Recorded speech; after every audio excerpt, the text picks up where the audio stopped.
right, so we'll open up the August 2017 meeting of the Village Zoning Board of Appeals right now. We have some decisions, but first we'll take care of the adjournment, so if anybody's here for them, they don't have to hang around unless they want to. 2964, we have a letter requesting extension until September. So move. Should we have to motion? Yeah, can I have a motion on that? So move. A second? Second. All in favor? Aye. The Village of Southampton, 2944. We've had that one around for a long time, and they're again, they're again requesting an adjournment. So move. Can I have a second? All in favor? Aye. 2977, Hildegard Herford. We have a letter requesting an adjournment there. So move. Second. All in favor? Aye. Let's see. 2976, Life Storage on Mariners Drive. We have a letter requesting an adjournment. So move. Second. All in favor? Aye. And 2978, DPD Southampton LLC, number 70 South Hill Street. We have a letter requesting an adjournment until next month. Mr. Chairman, one issue with that was were the affidavits of posting and mailing submitted? Yes. They were submitted today. When? This afternoon with the village. So they're in the file? They're in the file. Okay. So move. Yeah. A second? Second. All in favor? Aye. Okay, that cleans up that stuff. Now we have several decisions. The first being 2966, Kathleen B. Wolnonsky, 61 Corrigan Street. May I have a motion to approve that as written? So move. Second. All in favor? Aye. 2969, Bell Branch Trust, 92 Halsey Avenue. May I have a motion to approve that as written? So move. Second. All in favor? Aye. 2974, Hudson Point Associates, 50 David White's Lane. May I have a motion to approve that as written? So move. Second. All in favor? Aye. And 2975, the Willow Lane Holdings, LLC, 90 Wyandanch Lane. May I have a motion to approve that as written? So move. Second. All in favor? Aye. So, that takes care of all the housekeeping. We will now jump down and do 472 First Neck Lane because Mr. Robinson is only here for that case. I just want to gather one of the decisions, if I may. You want a decision? No, I just want to gather one of the decisions. It's on Willow. I think it's right on top. I got it. About 6 pages. Okay. Need some light reading.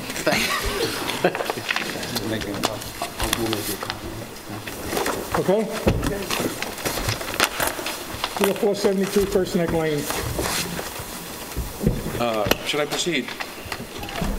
472, should I proceed? Yeah, please.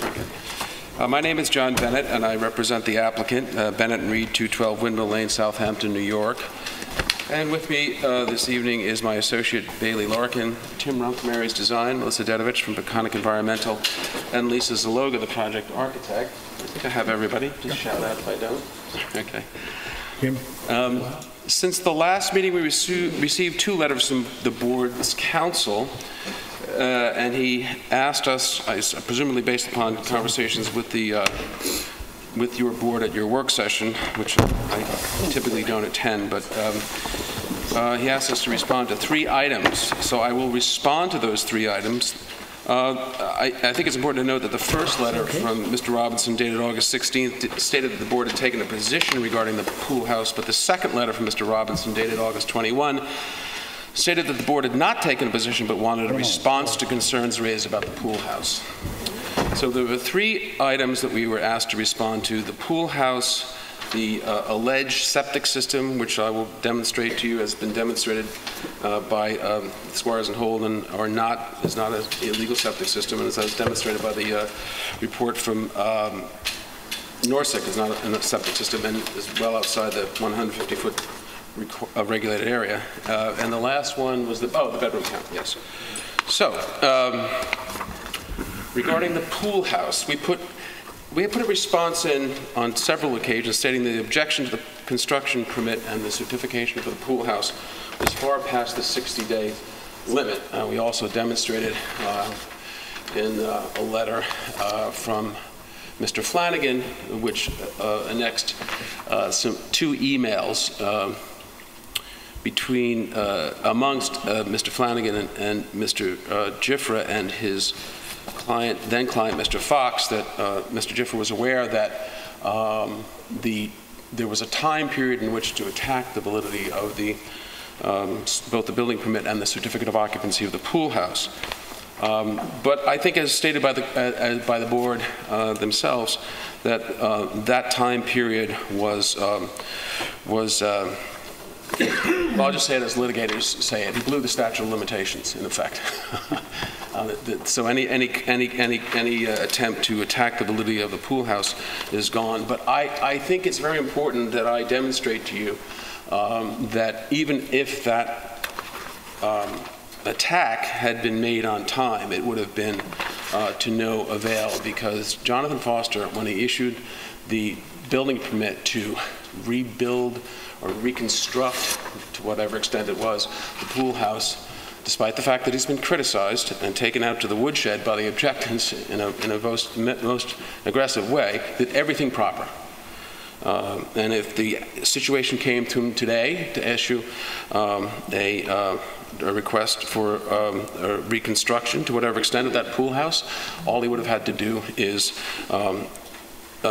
issue a building permit. And anything, if he had asked my client to do anything else, he would have been acting contrary to my client's rights. So Mr. Foster acted perfectly in accordance with the law, and I'm going to explain to you why. I'm sorry, it's a bit technical and a bit legal, and I'll try to get through it very quickly, and I promise, but I think it's important for everyone's peace of mind and everyone's comfort.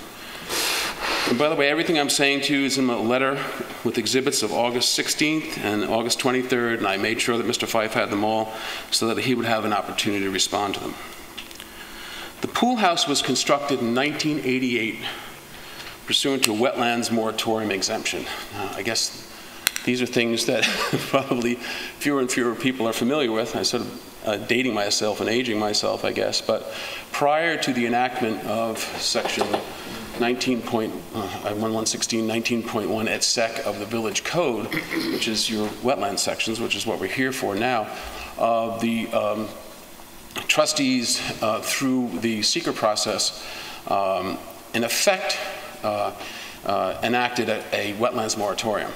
So what you would do, if you wanted to build within this, what we know as a regulated area, you'd have to go to the trustees. And you'd say, here's our application. And that's what, in 1988, the then owner, Peter Tufo, did by his counsel, Gilbert Flanagan, who obtained a wetlands waiver to build this pool house in 1988.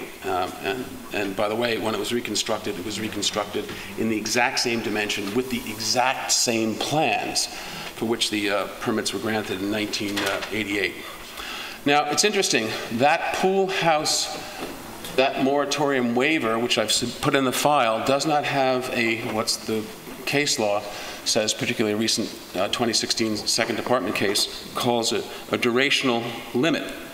It is unlimited in time, the pool house moratorium waiver. So in that sense, it's the same as your variances, which, with rare exception, are unlimited in time. They run with the land. So it's no different than if somebody built a house with a variance from you guys, that house burned down and there was some sort of casualty, and someone went to rebuild it, they would go in and submit a building permit application to the building inspector, but the building inspector wouldn't send them back to you because you've already granted the relief. So this is what the trustees did in 1988. They issued, and it's in the record, they issued without a durational limit, they issued a wetlands moratorium waiver. Your permits have, under the wetlands law, have a durational limit, but the waivers didn't. The village wetlands law puts a limit on the life of your permits but the waivers by legislation, by the DEIS, by the moratorium legislation, by the specific, and most important, by the specific terms of the waiver themselves, of the waiver, this very specific waiver itself did not have a durational limit. And what's particularly important about the way the law was written, because I think that the drafter of the law was probably Mr. DePietris, acting in conjunction with Mr. Emelita, didn't want people to have to come back here after they had received a waiver. So what the wetlands law does specifically state is that the moratorium waivers, quote, shall be given full force and effect after the adoption hereof, the adoption of the wetlands law. Now, the moratorium waiver did not have a durational limit, and therefore it's unlimited in time. So this pool house could have burned down 10 times, and you could have gone in and handed John that unlimited in time moratorium waiver, and that would have sufficed for the village wetlands, the way the village would handle it. And again, I say it's no difference that when you grant a variance that runs with the land, if it doesn't have a durational time limit, it runs with the land. No one has to come back and ask you. Now, it's interesting, your board, in variance requests, has the specific statutory authority, if it's warranted, to issue a durational limit. There has to be some sort of nexus between the application. It's rare, in my humble opinion, that that nexus exists, so usually you don't see time limits on variances, but your board has a specific authority granted by the state in the village law, because they realize there is some time, and it's a blanket authority to grant conditions generally. But the ARB, and let me go back, and back in 1988, the ARB gave an approval for this pool house. Again, the plans were the exact same plans. Mr. Flanagan very wisely, when the pool house was being reconstructed, went and used the exact same plans that were approved by the ARB back in 1988. The ARB granted a permit, and the then separate, you'll remember the ARB and the Board of Historic Preservation used to be two different boards. The then separate Board of Historic Preservation also issued a permit for the construction of the pool house. And those permits had no durational limit, and nor could they have. There's a very recent case, a 2016 Second Department case. I won't bore you with the names or the citations, but it's in my letter, and I've given a copy of it to Mr. Fife in advance of this hearing. That case says that absent some sort of jurisdictional grant, in this case it would be from the trustees to the ARB, or the trustees to the Board of Historic Preservation, you can't impose any sort of durational conditions. You can't, period. So they never had, the ARB, if they had attempted to do it, that would have been void. There was also a non-jurisdiction letter from the New York State Department of Environmental Conservation, which is unlimited in duration. So the permit that John Foster issued to reconstruct the pool house was based upon the very same 1988 plans approved by the ARB, the then separate Historic Review Board, pursuant to a non-jurisdiction letter and pursuant to a wetlands waiver, which specifically the trustees gave full force and effect without durational limit under the wetlands law. So he did exactly what he was supposed to do. When there was a casualty at the pool house, Mr. Flanagan, the builder, walked in and gave John the old plans that were approved in 1988, and there was no need for him to do anything other than request a building permit, because every other discretionary permit in a unlimited time, which were unlimited in time, were in place. So they never lost their effect. So even though the objectant is far too late to bring this up, I wanted you to know, excuse me, but I had to take you through that. I wanted you to know that the objection would have fallen on deaf ears. And by the way, he still has no proper objection to this. So the only thing necessary for the reconstruction of the pool house was a building permit. The one thing that we will concede on the pool, the area of the pool and the pool house, is that Mr. Fife did show a 2012 aerial photograph. And we do concede that it appears that the patio near the pool house, in between the pool house and the pool, was expanded a bit to the east and to the west. So what we did today is we submitted a revised survey, and I want to make sure that everyone is aware of this because we submitted a revised survey and we submitted a revised planting plan, and I was very, very specific. I got a letter from Bob Smith from Squires and Holden, and I got a letter from Mr. Rumpf, and Mr. Rumpf is here today. We submitted it with the revised planting buffer plan and the revised survey. This is the only change. So the only thing that we've changed, the only thing that's changed from the survey that's been here for weeks, that everyone's had more than adequate opportunity to look at, and the planting plan that's been here for weeks and everyone's had more than adequate opportunity to look at, the only thing we changed is we looked at Mr. Fife's aerial from 2012. I went back and I asked Robert Smith to show me the survey from 2012, and we paired the patio between the pool and the pool house back to what it was in 2012. So we are accepting Mr. Fife's position, we're acceding to the request, and we have submitted a revised survey and revised planting plan. Nothing changes but this. Why did I do this? Why did I do this? And why did I have Mr. Smith and Mr. Rumpf write those letters? Because I didn't want to come in and say, we'll bring this back to the original 2012 configuration, and then have somebody say, okay, that's fine, thank you, John, but you're going to have to show it to us on a survey.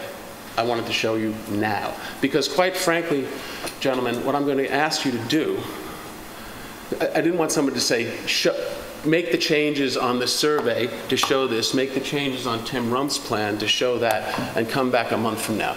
Because quite candidly, gentlemen, what I'm going to ask you to do is close this hearing tonight, or at a very least, close it for everything but written submission.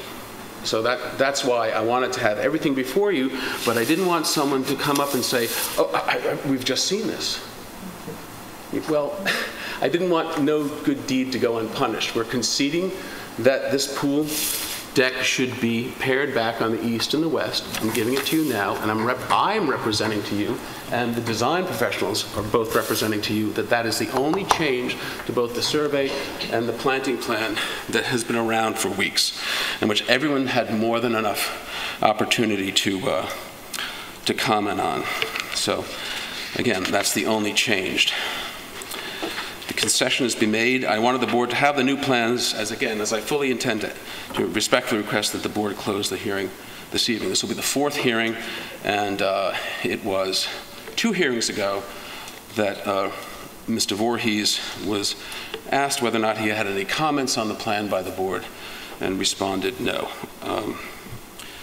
So here it is for you. No changes between this plan that's been sitting there for a month other than the concession to Mr. Fife's request.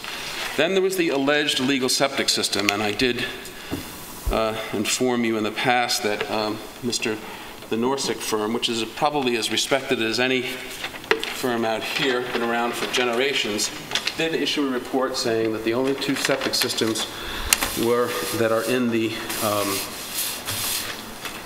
that are at the property, those 2 that don't conform in terms, or I should say, are in the regulated area, and we're taking them fully out of the one septic system, an innovative alternative, fully out of the, indeed, fully out of your jurisdiction. So again, but again, there was some sort of allegation that this was an illegal septic system. I think probably everybody with any experience knew that was just a rather nonsensical claim. But in any event, what did I do? I had Bob Smith from Squires and Holden, and this is in your file. I didn't want to muddy up the site plan with it, but I had him, there's a certified survey. This is in the file. I had him go down, Bob and his crew go down there and locate what was in the driveway area, and it's driveway runoff. That's all it is. And I said to Bob, don't just mark the location and the setbacks to the drains. I want you to mark the dimension of the leaching rings, because I want to make sure, because it was my guess that these entire drainage structures, which again are helpful, they drain the property, they drain the driveway, were outside of the 150-foot structural setback. And that's exactly what Bob Smith did. You can see from this survey that the drainage structures, the leaching structures themselves, the closest one is 155 feet from the very, very recently marked wetlands. Mr. Voorhees marked this wetlands line in May of this year. So those drainage structures, which again are a good thing because they drain the driveway and they keep stormwater from going onto adjacent properties or flooding the driveway or anything like that. Those drainage structures are all outside of the 150-foot structural setback. Again, I think that was just a distraction that there was some sort of illegal septic system there. There's been absolutely no proof whatsoever. It was an allegation. You have the proof that no such thing happened. I think hopefully we'd be applauded for putting this extra drainage in. Now the bedroom count, and this has been a real, I think this has been a real a distraction, and I think that the objector has had more than enough time to demonstrate his position on this and has not done so. So again, this argument occurs in a letter that I received, a copy of it yesterday, which was filed yesterday, a 26-page letter from Mr. Fife in which he regurgitates his prior arguments, adds no new evidence of any event other than to put some newspaper articles in there. And I have no intention of responding other than orally tonight to a few things from Mr. Fife's probably fourth 26-page letter, because I think it's just a rehash of what he said in the past. I don't think there's any need to trouble this board with anything more from me. But again, Mr. Fife talks about the bedroom count. Let's be clear. The bedroom count has been stated by Mr. Foster in writing to be nine bedrooms. That's the chief building inspector, who's under the case law of the Court of Appeals. His decision, it is the job and the function of the building inspector in the first instance to interpret the code and administer the code. And he's done so correctly in this instance. He's done so by letter. He's done so in a manner that specifically refutes Mr. Fife's bedroom count. The bedroom count has been established and acknowledged by the Suffolk County Department of Health Services to be 9. Indeed, based upon information and belief, either Mr. Fife or someone from his firm met with Ed Lyons of the Suffolk County Department of Health Services Bureau of Wastewater Management and attempted to convince Mr. Lyons that there were more than 9 bedrooms on the property, but he was rebuffed, was not successful. We submitted before the work session additional evidence that this is 9 bedrooms. There's a letter from Drew Bennett, probably a distant relative. Drew's from East Hampton, very, very distant. I sometimes joke that some of my Bennett cousins, I think they might be their own fathers. This gets a little bit close in there. Submitting before the work session is a letter, but not Drew. Submitted before the work session. You had him here once before. Excuse me? I think you had him here once before. Yeah, he's great. Drew is an engineer from the, well, I guess if it would apply to Drew, it would apply to me. So, Drew's the engineer for the villages of North Haven, Sagaponack, and East Hampton. And he stated in his professional opinion and showing you by his analysis, by his bedroom-to-bedroom analysis, that there are 9 bedrooms. We also have an affidavit from Paul Houlihan, who worked for the town of Southampton for 20 years. For 7 of those, he was the chief building inspector, is currently the chief building inspector of West Hampton Beach, which he's been for 17 years. No dog in the fight. Mr. Houlihan confirms that there are 9 bedrooms. Mr. Fife's primary contention is regarding Mr. Bennett, Mr. Houlihan's submissions, that they don't reference certain zoning codes, but the definition of bedrooms is found in the manner of construction and in the building codes. And indeed, under the specific sections of the village code, the building inspector is the one, 116-14L2, is the one who is to determine the building account.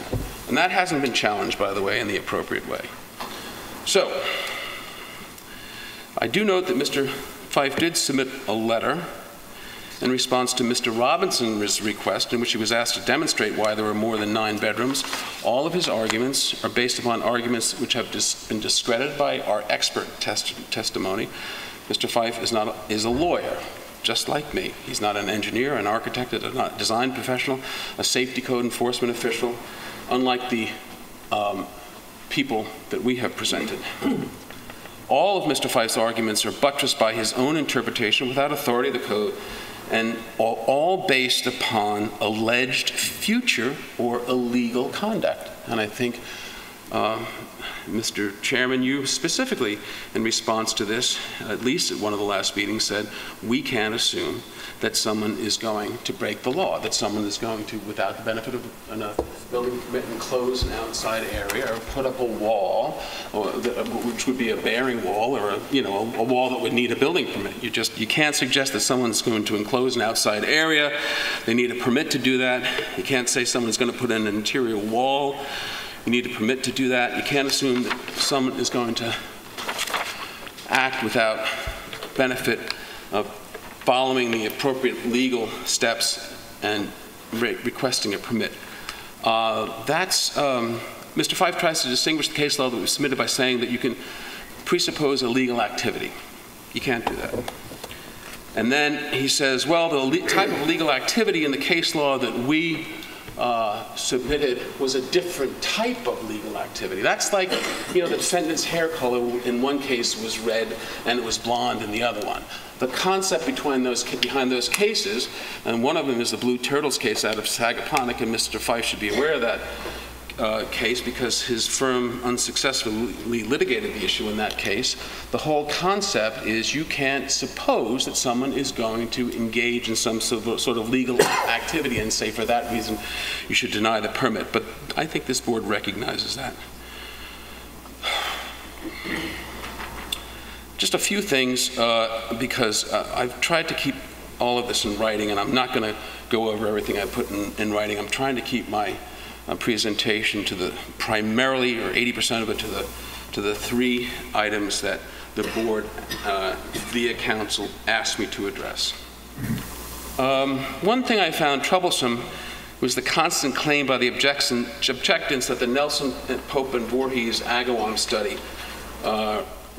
recommendations regarding control of density around Agawam somehow suggest that you shouldn't grant this application. Nothing could be further from the truth. It's what we've seen time and time and again, an attempt, just like the suggestion about the ambit of some of the code sections.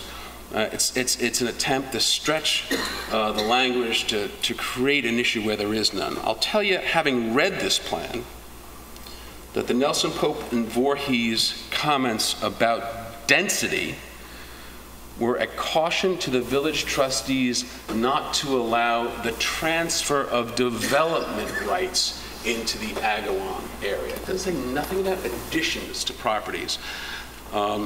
You can, in an attempt to create additional building lots, transfer development rights into a piece of property. And that's a good thing sometimes because you're taking development from somewhere and putting it somewhere else. Mr. Voorhees' firm's report on Lake Agawam said you shouldn't allow that to happen in the Agawam area. You shouldn't allow the creation of additional building lots. That has nothing to do with a request for an addition in line with the way the board has treated these things in the past. So that's not what's happening here. people all up and down Agawam have been allowed additions. We went through and submitted all of those approvals that the board had granted, what conditions were imposed, what kind of percentages of additions were allowed, what kind of buffers were required, and we do extremely well in terms of fitting well into the board's activities and allowances on this in the past. Just 2 weeks ago, Mr. Bonet's property was allowed additions. So again, these additions are not prohibited by the Voorhees report. The density refers to additional building lots. It bears noting that even after construction of this proposal, Mr. Jiffer's house will be 1,000 square feet larger in gross floor area. So again, I'm taking all this solely from village records. So again, obviously, permits were allowed with not only his house, but other houses up and down Agawam by this board to add on to homes. So I provided you with a chart that shows the amount of buffers, the location of the properties, the size of the additions, the conditions, the location of the additions, and we're squarely within that. People say, well, the house is more than a 592 square foot addition. That's the only part of the addition that's in your jurisdiction. It's outside of DEC jurisdiction. The rest of the application is almost as if it doesn't exist.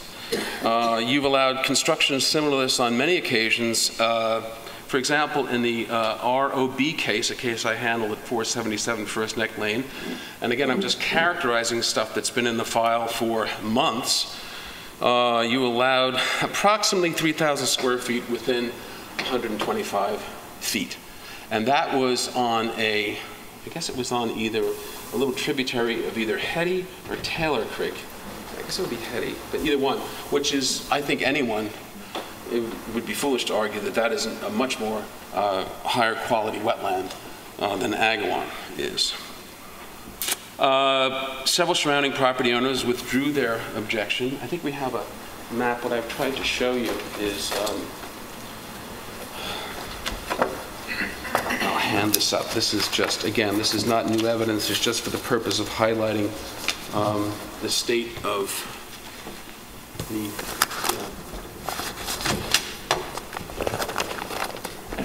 this is Mr. Where did I put it down here? I guess that's better, right? You need another file.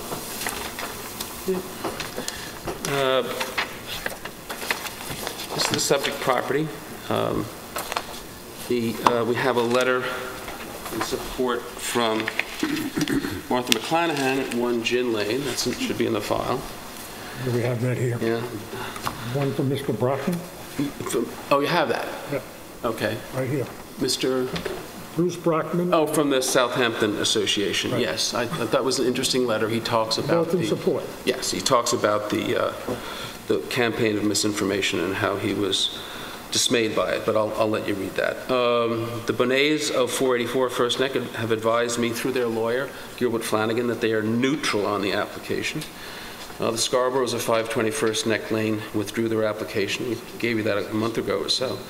And the Frists of 446 First Neck Lane, which are on the same common driveway, which, by the way, it's a common driveway, not truly, it's a common driveway via easement. Actually, Mr. Fox owns this in fee, but Mr. Frister withdrew his objection.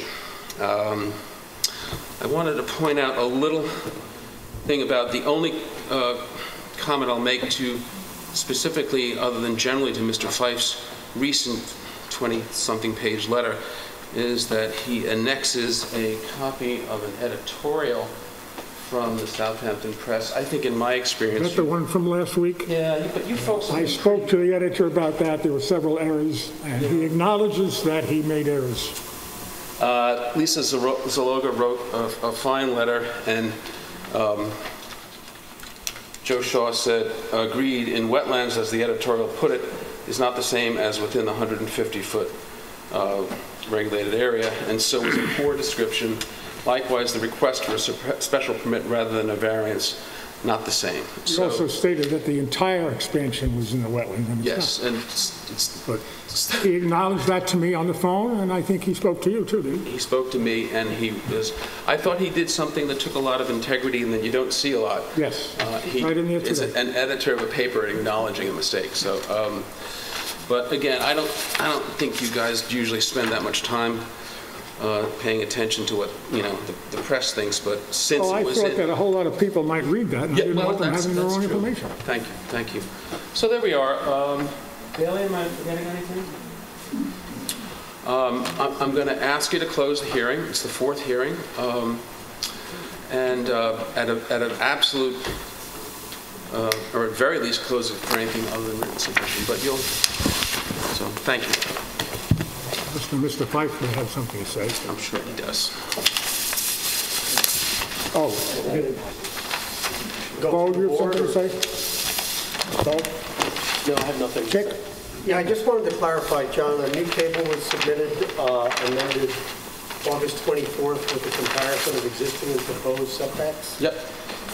The existing lot coverage within 150 feet, does that include the patio to be removed as well as the area of the driveway that was filled in within 150 feet? Absolutely. What we did was we took as Mr. Fife accurately pointed out, that area in the middle of the driveway, which I guess technically qualifies not as coverage, even though it's surrounded by hardscape. We took that out, so the table is accurate. Still, the area of the driveway is still reduced, though. It's being reconfigured. Yes, being But reconfigured. just to make sure that that's part of the Absolutely. existing That's condition. part of the existing, yes. So that the increase is correct. We wanted to make sure it was dead on, and we did the same thing for the patio. Wanted to make sure those numbers are absolutely accurate. And then you said something before about the existing septic systems. On the chart, the 140.8 foot That's the pool. setback, I believe is for the pool house. That's the pool house. That's going away. And if I'm looking at it correctly, I believe that this existing sanitary for the house is currently more than 200 feet. Because I didn't see a dimension, maybe, Because it's kind of underneath the house. Yeah, it's kind of moving out.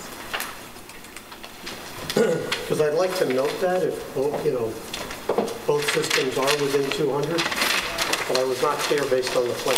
I think that some of the existing septic systems, there's no, even that sort of minimal treatment that goes on with a holding tank. They're just leaching right into the ground. So, It's the existing condition survey. I'll show you.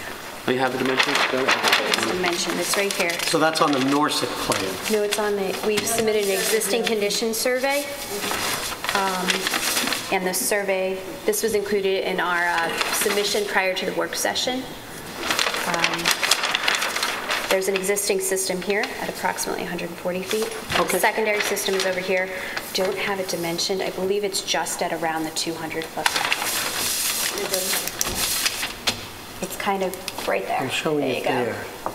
That's And it. there's a 200-foot setback right here, so it looks to me as though it's more than 200 feet. Okay. Correct. Let's just assume for the purposes of the application that it's outside of 200 feet. But you'd like- I think that's the case based on what I have. That's fine with me. I'm fine with that. Yeah, no, I just want to I'm fine with clarify that. so it's clear. It is a, Maybe actually that's yeah, but it is a, there's no whole, there's no even minimal treatment going on there. There's just two, I think we have this, the Norsec thing in the file. Yes. So it's just two separate systems, just with direct recharge. Okay, but yeah, I'll accept that. For the facts. I'll accept that. Perfect. Thank you. Mr. Fife?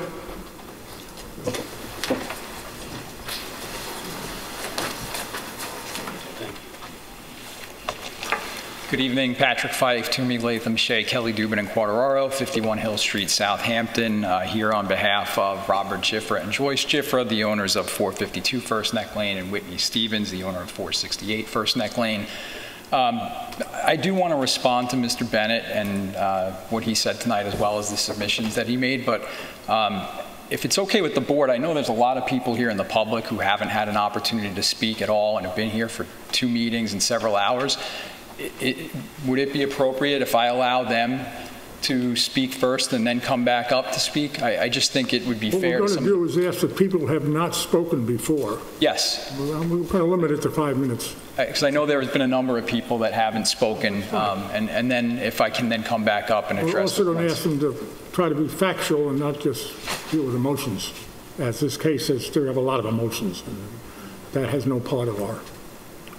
Also, a lot of people repeat what's already been said 3 or 4 times already, so if there's some new input, rather than rehashing stuff we've heard 3 these are not times my, already. they're not my clients. I don't know what people are going to say. I've been told that I We're looked just at the making a list. statement to the public who are going to speak. Oh, understood. So I think it would be fair just to those people to have an opportunity to speak, given the last couple of times they haven't. And if I could get back up and respond to Mr. Bennett, I would appreciate that. Okay. Thank you. Is there anyone who has not spoken before who would like to speak? Please come up.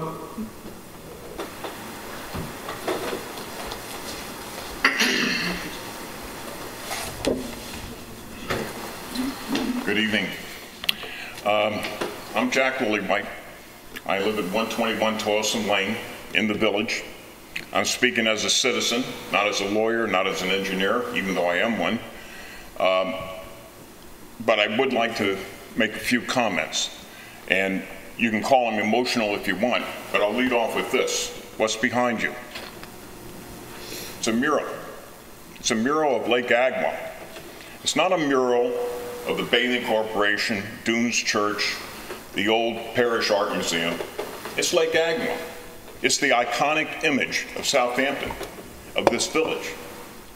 When you drive along Gin Lane and you go around the southern border of the lake, you can see the homes very visibly on that southwestern corner of the lake. It's very difficult, unless you're going down Pond Lane, to see any of the homes on the eastern side of the lake. So very visible, the 3 or 4 most visible homes that you see on Lake Agawam, once you get past all the catweeds, is Mocomanto, the Giaffra house, the Stevens house, the old windmill house. Those are iconic images. And I'd just like to leave with this point. Let's not set a precedent where that particular panoramic vista all of a sudden comes up for grabs. Anybody can do whatever they want. Right now, that particular vista that you see is unspoiled. And I, as a citizen, I would just not like to see that image become disturbed any more than it is already. The lake there is sky blue. I wonder when that was painted. It certainly wasn't painted in the last 5 years. So let's just try to get back to a nice sky blue lake and maintain the vista. Thank you. Is there anybody else?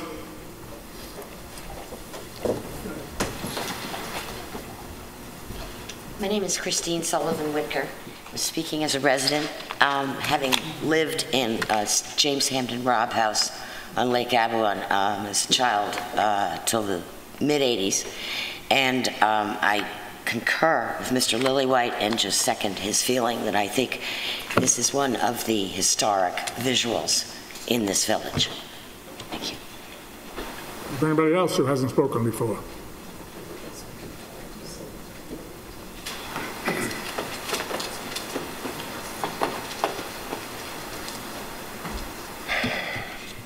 Members of the board, my name is Scott Lindsay.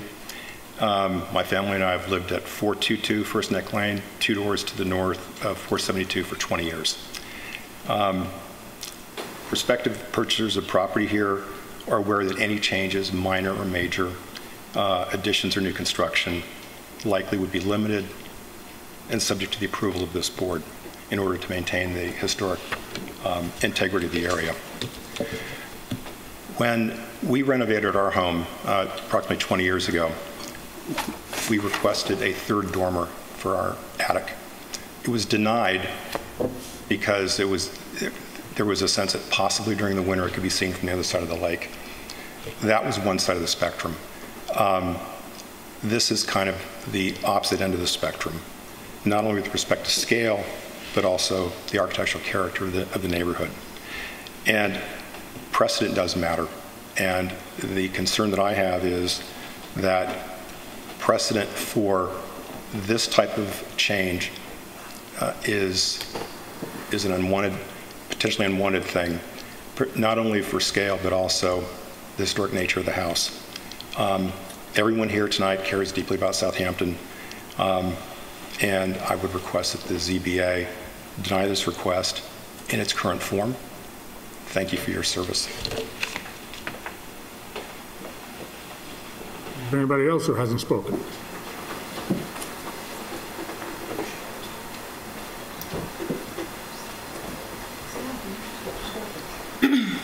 Ann Pine. I live at 449 Hill Street, and I grew up on Pond Lane looking at Lake Agawam.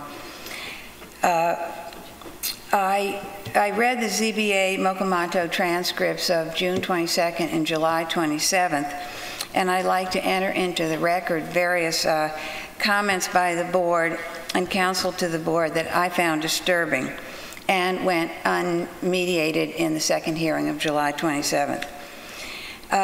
In my reading of June 22nd, Chairman Guider claimed that Mokomato can only be seen while driving by the southern tip of Lake Agawam, which in his opinion would create a hazardous condition were one to try to see the house while driving. The fact is that a large parking lot with dock at the southern tip of the lake allows a leisurely, safe, and peaceful view of this house. I bring this point up for a reason. The ability to see Mokomato at leisure and from its most distinguished angle, no doubt intended by its architect and owner, makes Mokomato and what it stands for available to the public at large. Therefore, this application, this is somewhat what the gentleman got up here and talked about the lake.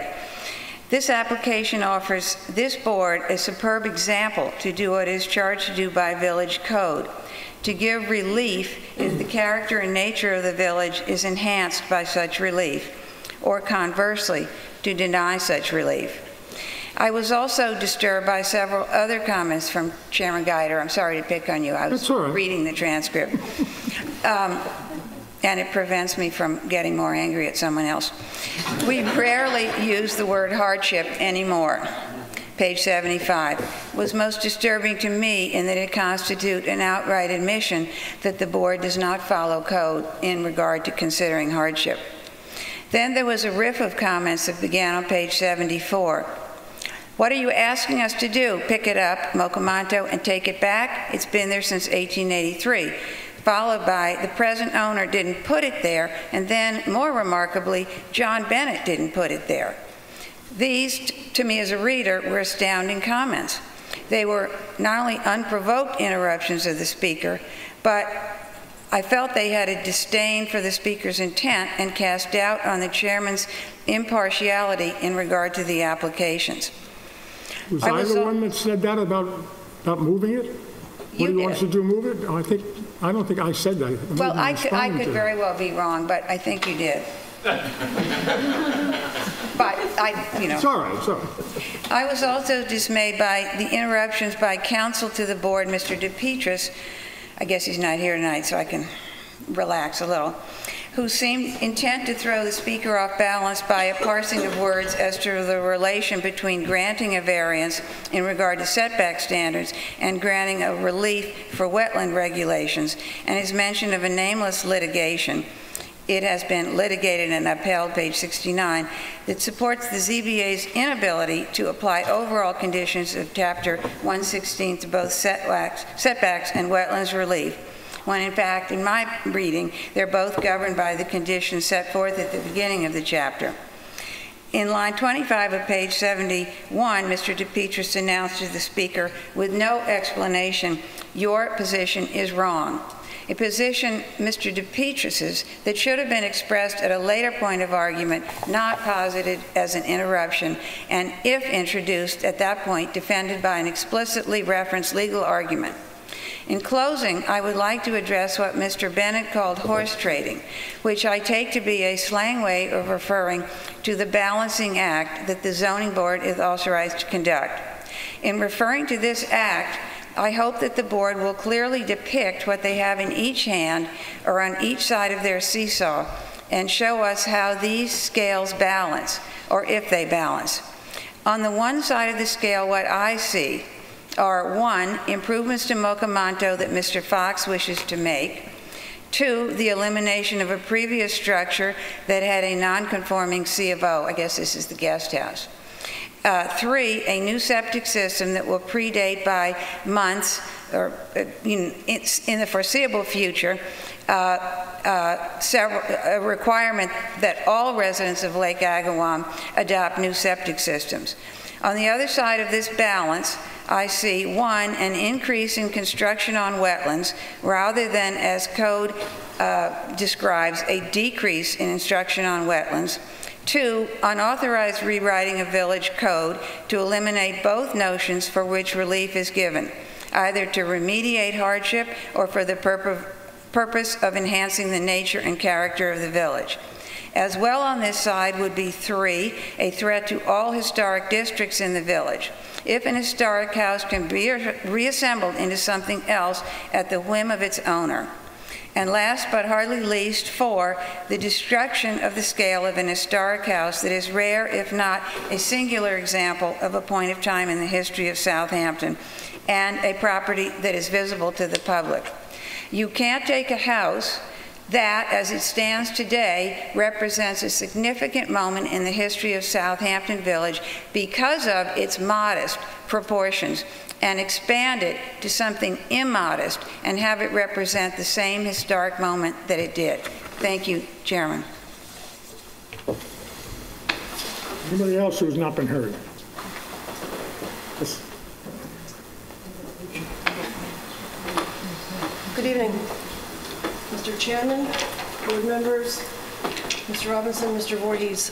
Thank you for letting me speak. The last time I was here was in May about the Fitzgerald 352 Captain's Neck Lane. I'm a botanist. I'm on a number of environmental boards. I live... Interrupt. A million apologies. Just the address, if I may. Your address, if I may. My name? Address. Oh, I'm sorry. 116 Boyson Road. Pat Nottish is my name, too. I guess that helps. Sorry for the interruption. Yeah, no problem. So for almost 400 years, people have bought and built in Southampton, partly because of the proximity to the sea and despite the proximity to the sea. In the last decade, we've experienced more freakish and stronger storms around the world. This is not the time to abandon our defenses against storm surge and flooding. As we all know all too well, wetlands reduce the strength of storm surge and reduce flooding that results from storm surge. I know it just seems like one house, but this is a case where a precedent is being set, and we really have to worry about our wetlands. We need to protect the wetlands because they protect us. Every time we lose a bit of our wetlands, we increase our exposure to toxicity. Everyone knows Lake Agawam is dangerous. Children, pets are not supposed to go near it. That's pretty scary. Wetlands plants, in fact, filter out and absorb the pollutants that we're all busy pouring into our watershed. We're all at fault. It's, you can't single out anybody. But we have a choice here. On the 352 Captain's Neck Lane situation, the neighbors got together, we worked with the Fitzgeralds, and we came to what we thought was a very satisfactory solution. It took 3 months, but we worked together, we had similar objectives, and it was great. In this case, the Foxes have been advised by their neighbors that the neighbors, are willing, and I include myself as one of those. We don't live too far away. I take care of the garden at the Dune Church. I'm deeply involved in the area of Lake Agawam. We're willing to help them figure out a solution. It has to be, and in fact, I do remember, Chairman Gudera, you did ask if the Foxes had considered moving the house back. Yeah. And I thought that was a very interesting question, because you have to think outside the box. Everyone's sympathetic to the need for more space. I mean, I'm older and have grandchildren. It's a common desire. But we need to find a solution that's not an incursion into the wetlands further. And so I just think we need to think about a solution together, if necessary, if possible, and not put our safety at risk. Thank you very much. Want to come up, Mr. Pike? Sure, unless there's anyone else. I think we're done.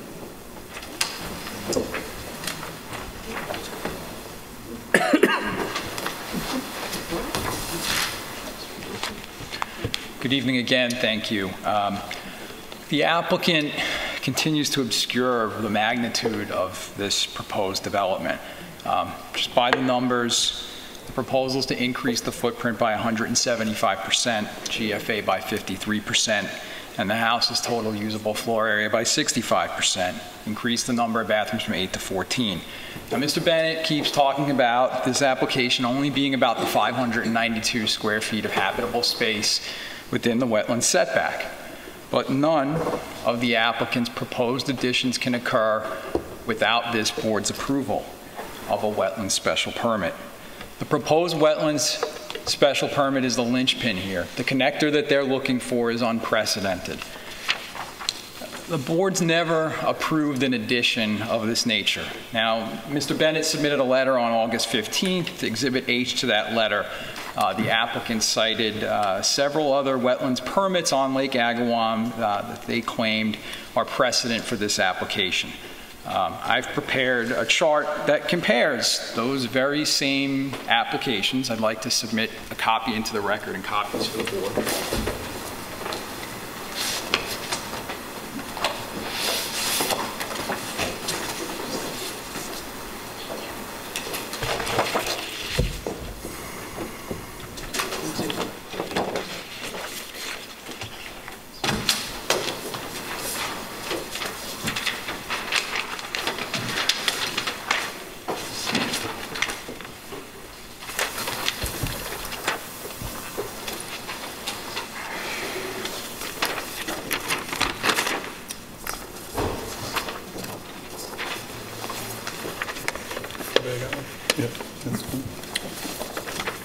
So we're clear, is there another one? Get an extra.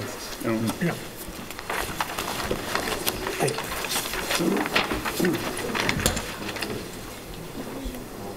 So we're clear in terms of where we are. 472 First Neck is the subject proposal at the bottom. And what we've shown here is the proposed increase in structural coverage within the wetland setback area. Of all the applications, and I'm not cherry picking, these are the applications Mr. Bennett submitted in his letter on August 15th. Of all the applications, the total increase in structural coverage within the wetland setback area on this application is 886 square feet. That is more than any of the other approvals that the applicants referenced as precedent for this application. In addition, the proposed additional connected increase in structural coverage that couldn't otherwise be built without a special wetlands permit. The only other time this board's granted a permit such as this, a connector permit, was in the case of 400 First Neck Lane.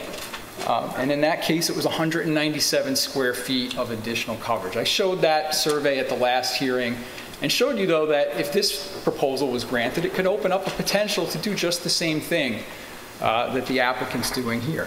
This application calls for an additional 3,199 square feet of structural coverage that could not otherwise be built without approving this application.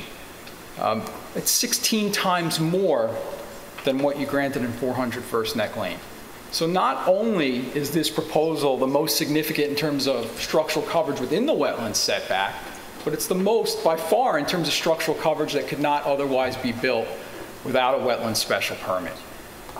I think that you've got to keep these numbers in mind in looking at the precedential effect of this application and also the significance of what's being proposed here.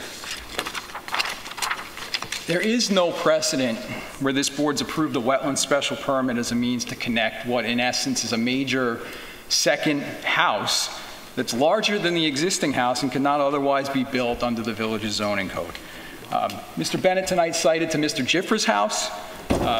It may be larger, but he didn't add to his home when he made renovations to it in terms of overall size, and he never sought a wetland special permit from this board. It's an apples to oranges comparison.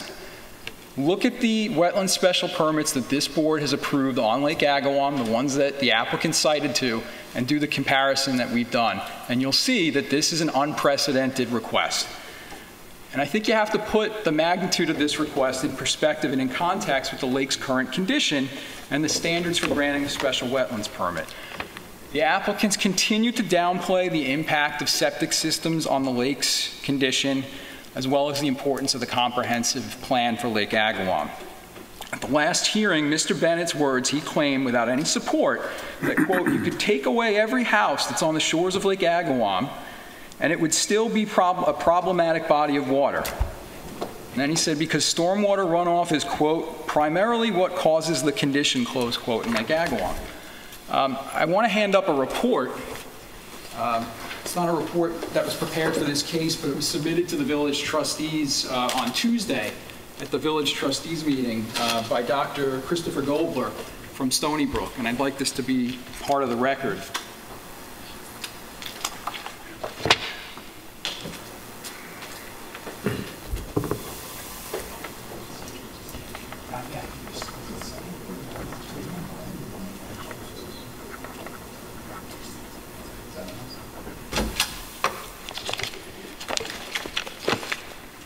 Now, this report was prepared for the village trustees, and it directly contradicts Mr. Bennett's statement at the last hearing. Now, Dr. Goldberg, we went through, Mr. Grover, during his testimony, had referred to Dr. Goldberg. I think it's well known that he's the preeminent scientist when it comes to studies of Lake Agawam. He found that 69% of the nitrogen going into Lake Agawam comes from wastewater, septic systems, not stormwater runoff, as Mr. Bennett claimed without any authority. Water quality appears to be suffering from both, and he cited studies excessive nitrogen and phosphorus loading. Mr. Bennett's completely without a basis of accusing us of sounding an alarm, a false alarm. The impact of sanitary systems on Lake Agawam is a huge issue that must be considered. In addition, this board has to consider the village's comprehensive management plan for Lake Agawam. I'd also like tonight to just submit a very short rebuttal report from Bob Grover at GPI, and that report is responding to the report that the applicant submitted on August 15th from Ms. Dedovich.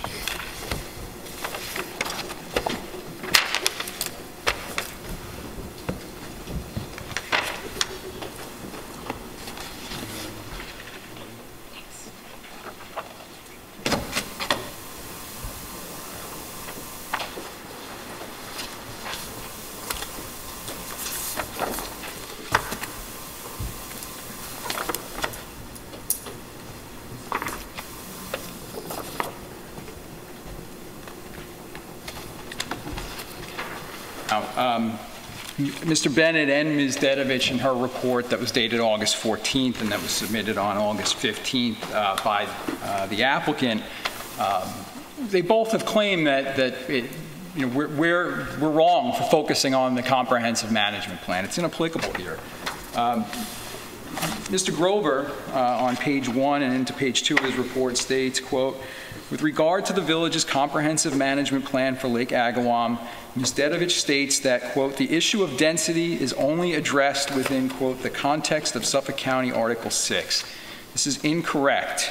In fact, on page 9, the plan states that, quote, control of additional density increases within the watershed should be carefully monitored and limited where possible. This contains no reference to Article 6, and clearly it is possible to limit density in this instance. Furthermore, furthermore, on page 4, the plan states that, quote, the ZBA will continue to play a vital role in ensuring that land use within the required setback areas is reasonably controlled through their current authority.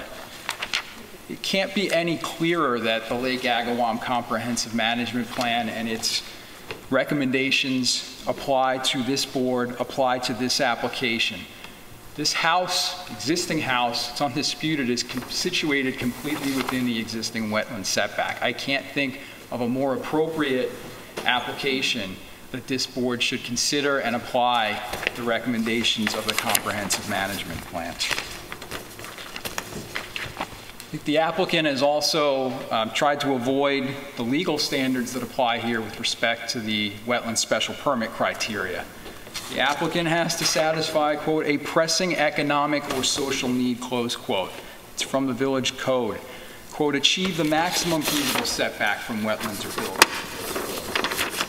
Quote, ensure wetlands protection, close quote. And most importantly, quote, protect or enhance the several functions of the wetlands and the benefits derived therefrom.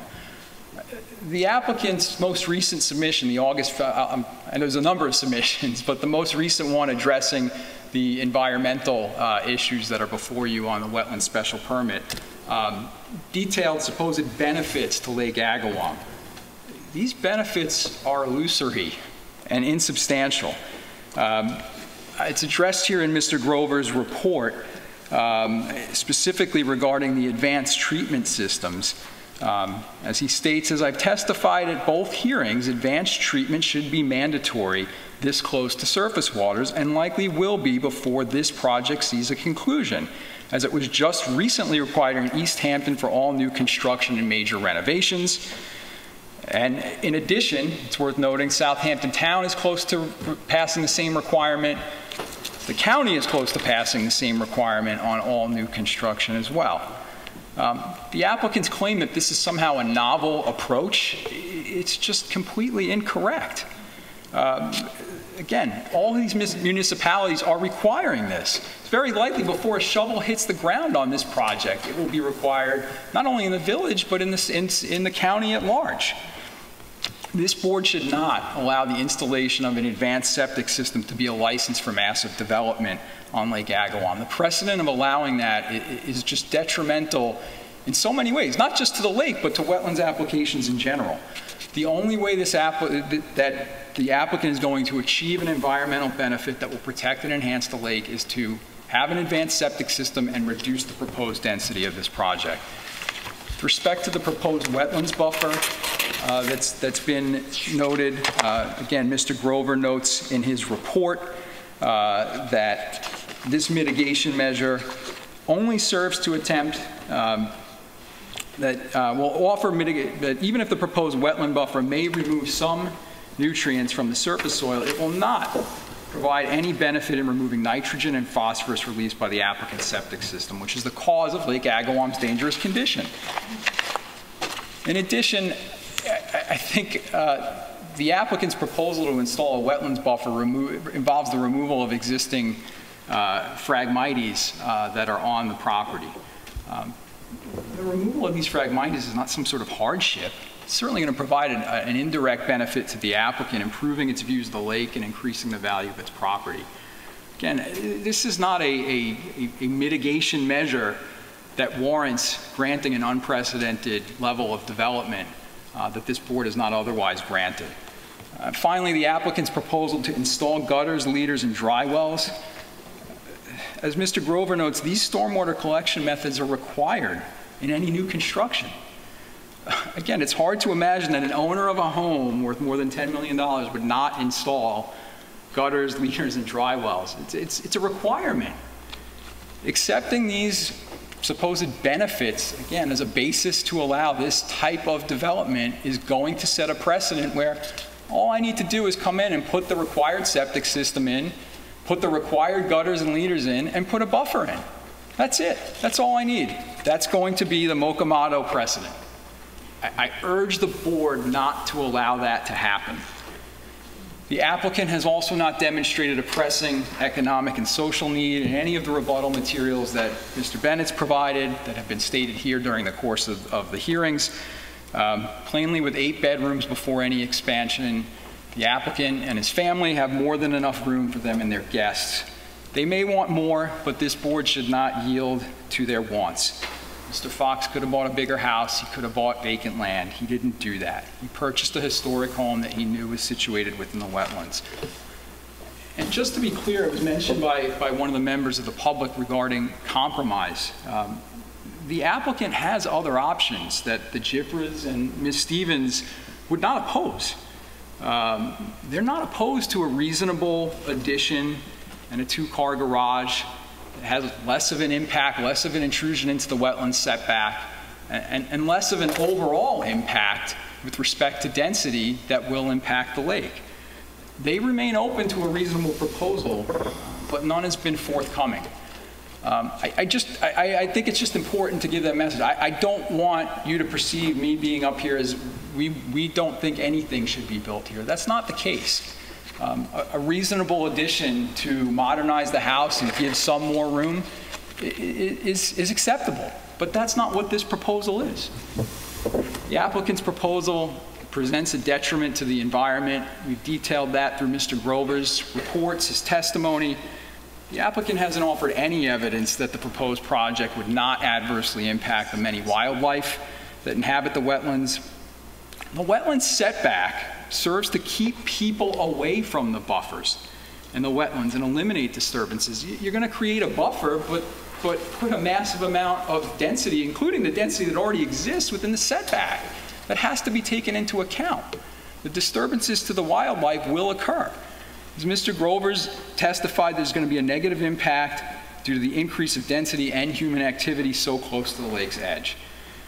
The impact from pollution, we've detailed. Mr. Grover's again noted here, whether you call the applicant's additional rooms bedrooms or not, it's undisputed. There's a massive increase in size, bigger and more rooms, 6 bathrooms that will materially increase the number of people staying at the house. Unlocking this footprint and these spaces will forever increase the potential for flow in the applicant's septic system.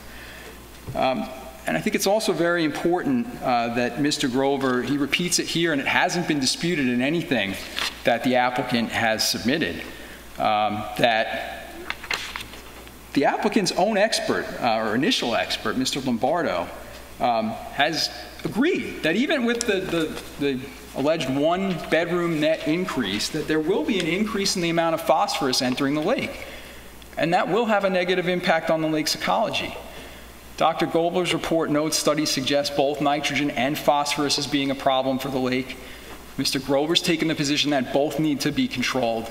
The applicant, in effect, concedes one won't be, and our position is neither will be controlled.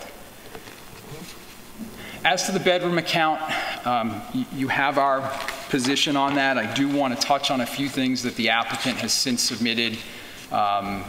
I guess it was, again, in the August 15th submission regarding the number of bedrooms.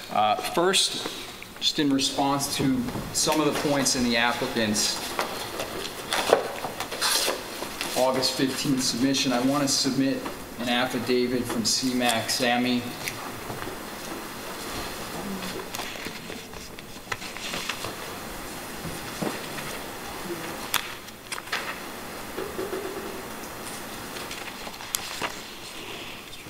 You've got the original on top. I don't know if you need that.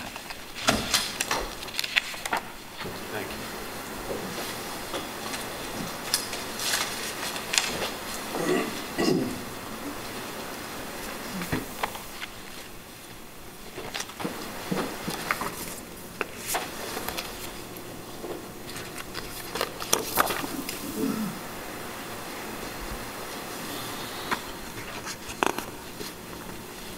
To summarize Mr. Sammy's opinion, the significant size of this expansion when measured under the village code supports the conclusion that the plans show at least 13 bedrooms and as many as 15 that could be considered as bedrooms.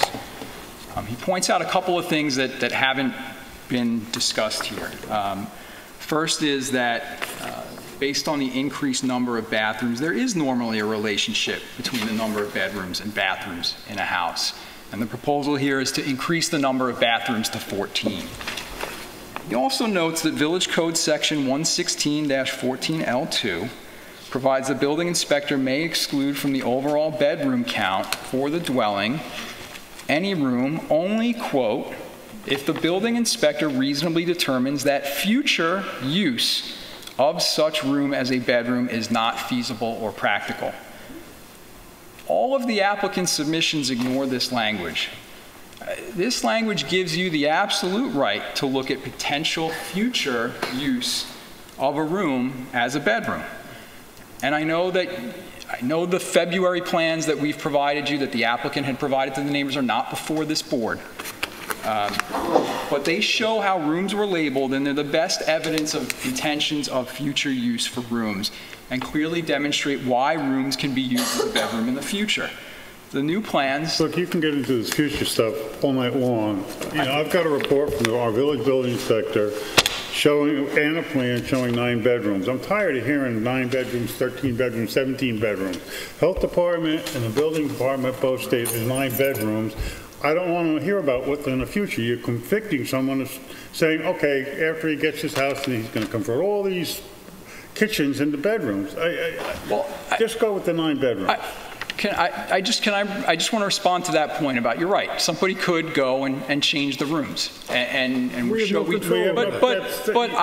My point, and I think Mr. Bennett mischaracterized it, that change would not be an illegal change.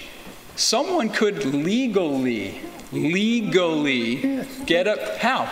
They could go and get a bill. Let's take the covered porch, for instance.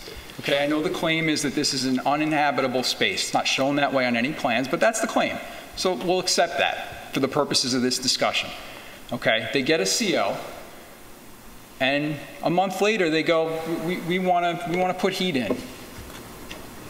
Okay, so they, wait. Cop come down and give you a speeding ticket because you might speed next month. No, I'm not saying this is not, there's no illegality. They go to the building department and get a permit. And even if the building department says, you know what, you got to go to the Suffolk County Health Department because you're increasing the number of bedrooms, right?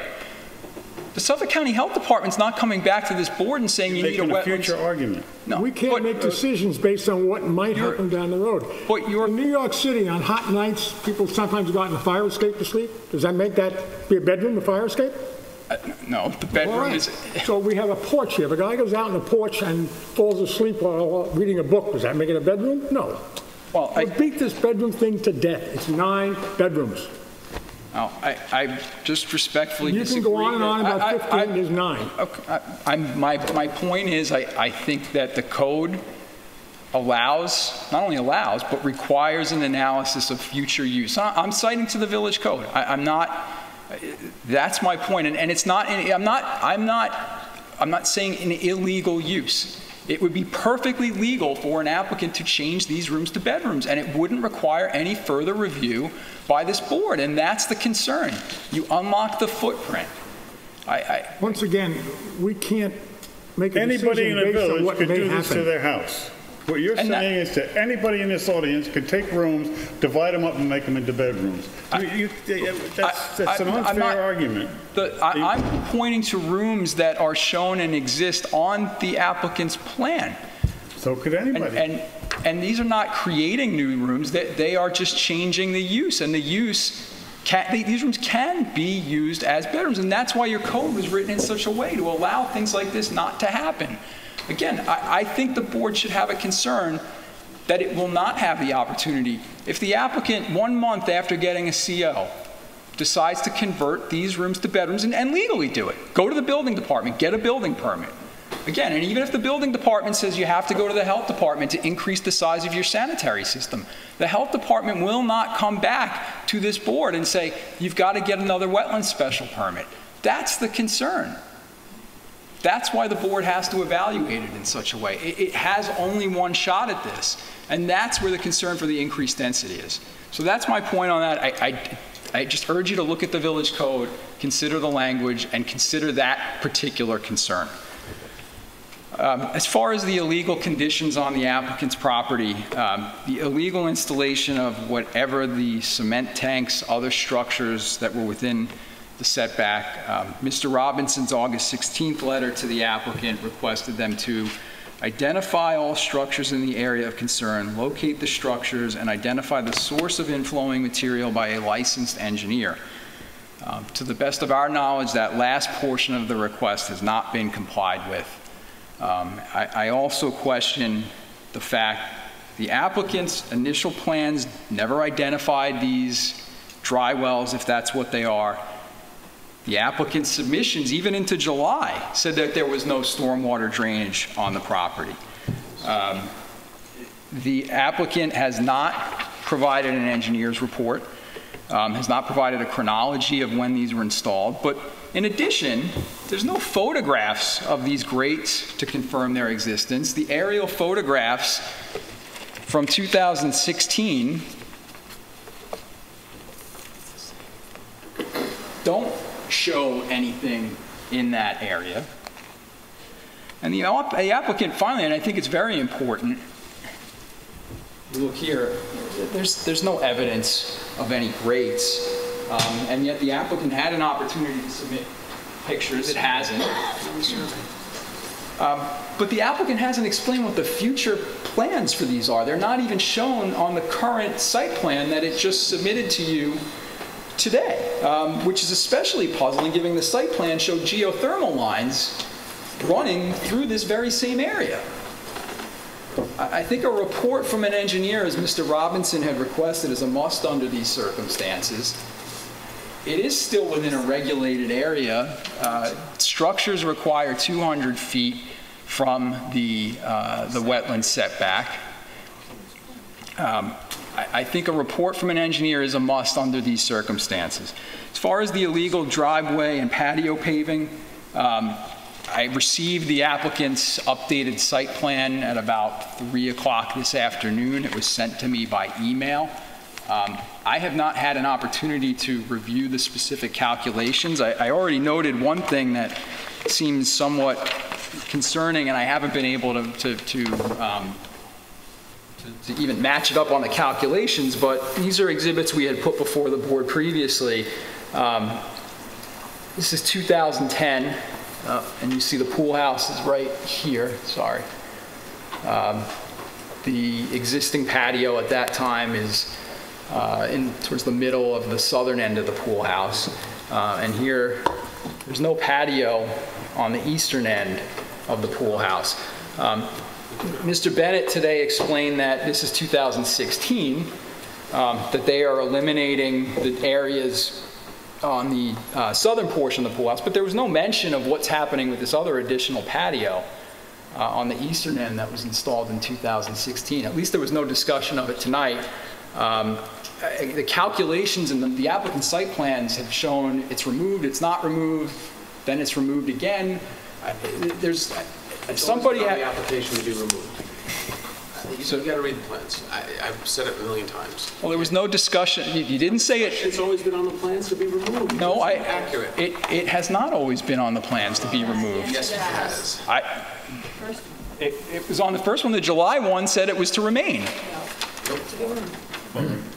The July plan said it was to remain. I can pull them out if you'd like. It's to be removed. So what are we arguing about? There was no discussion. It's going to be removed. Again, there was no discussion of that. It's going to be removed. It's going to be removed. What more do you want?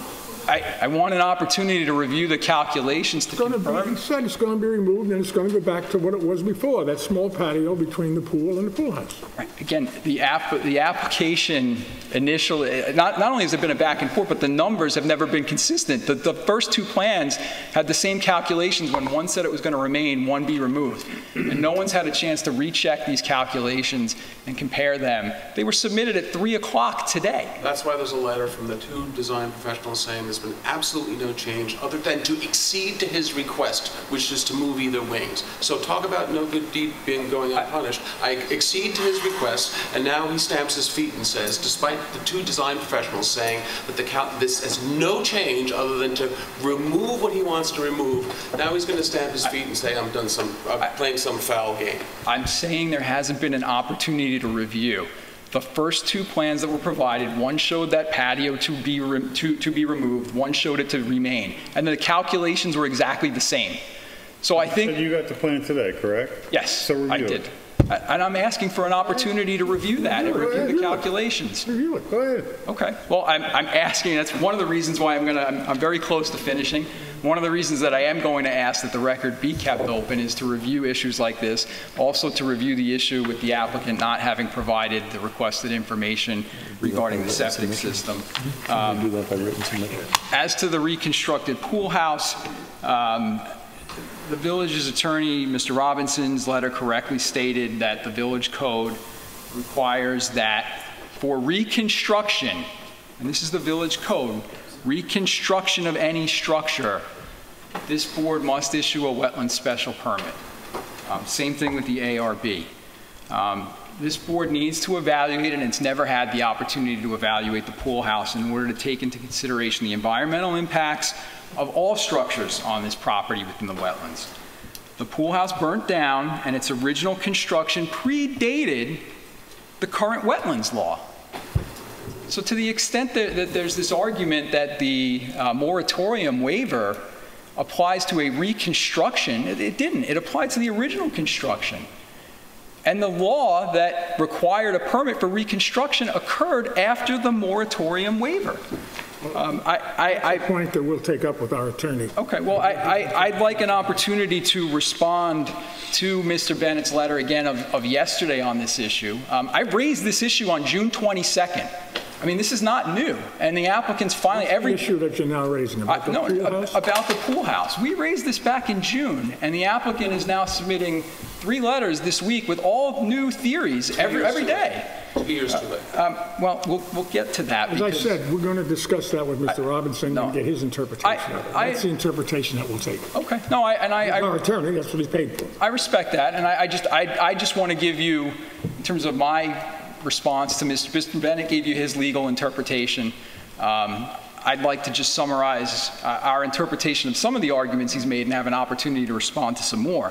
But one case just right off the bat that I had come across this morning, which is a second department case, the Bob Andel Realty's case, it's 1964. It's been cited too many times since.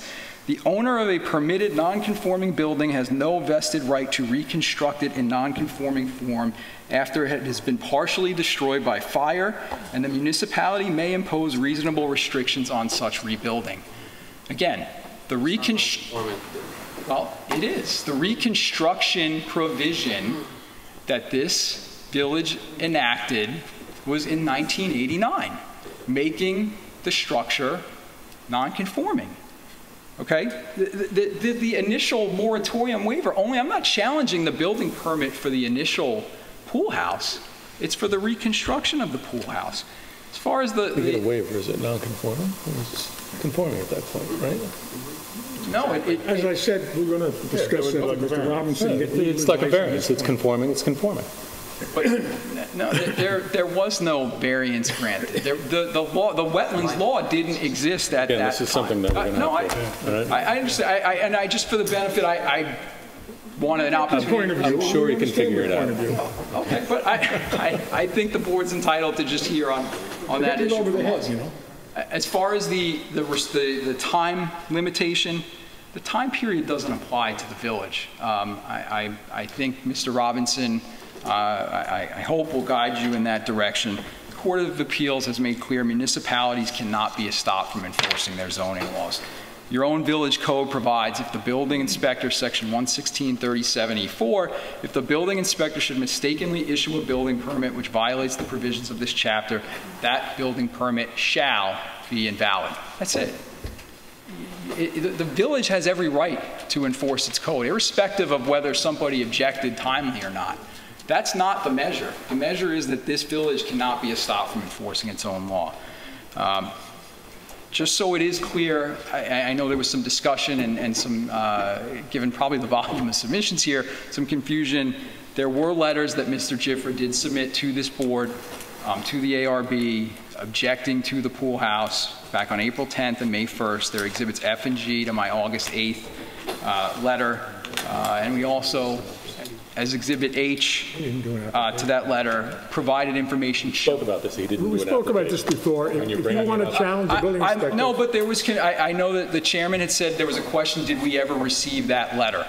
And for the benefit of the board, I know we put it in our August 8th There's a very submission. clear procedure for challenging a decision by the building inspector. You file an application to appeal it. We've had those before.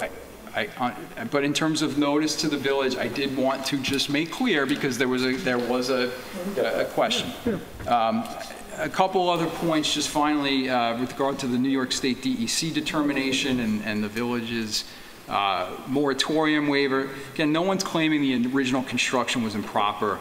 The approvals that were granted back in 1988 didn't suggest or apply that the then owner had some right to rebuild the pool house in perpetuity, or that reconstruction wouldn't be subject to changes in the village code. The village code... We're going to rely. Yes, okay. One final point just on that, just a factual point. The DEC's letter of non-jurisdiction was based on a finding that the pool house was more than 100 feet from the regulated freshwater wetlands. The applicant's site plan shows that the pool house is in fact located only 95 feet. I realize the wetlands line changes over time. It's been remapped, it's been reflagged, but currently it's not even within the 100 feet. And obviously that 100 feet has changed. It's now 150 feet under the village code. Again, different time, different place in terms of when the approvals for the original construction were permitted and when the reconstruction occurred in 2014. I'd like to conclude with the fact that I believe the record should be kept open on this application. As we've said, we believe the board should solicit first the opinion of the ARB and input in connection with this matter. I know it's a legal issue. I'm not going to reopen it, but you obviously know it's our feeling, and it was expressed by one of the community members that a variance is applicable here due to the expansion of a pre-existing non-conforming structure.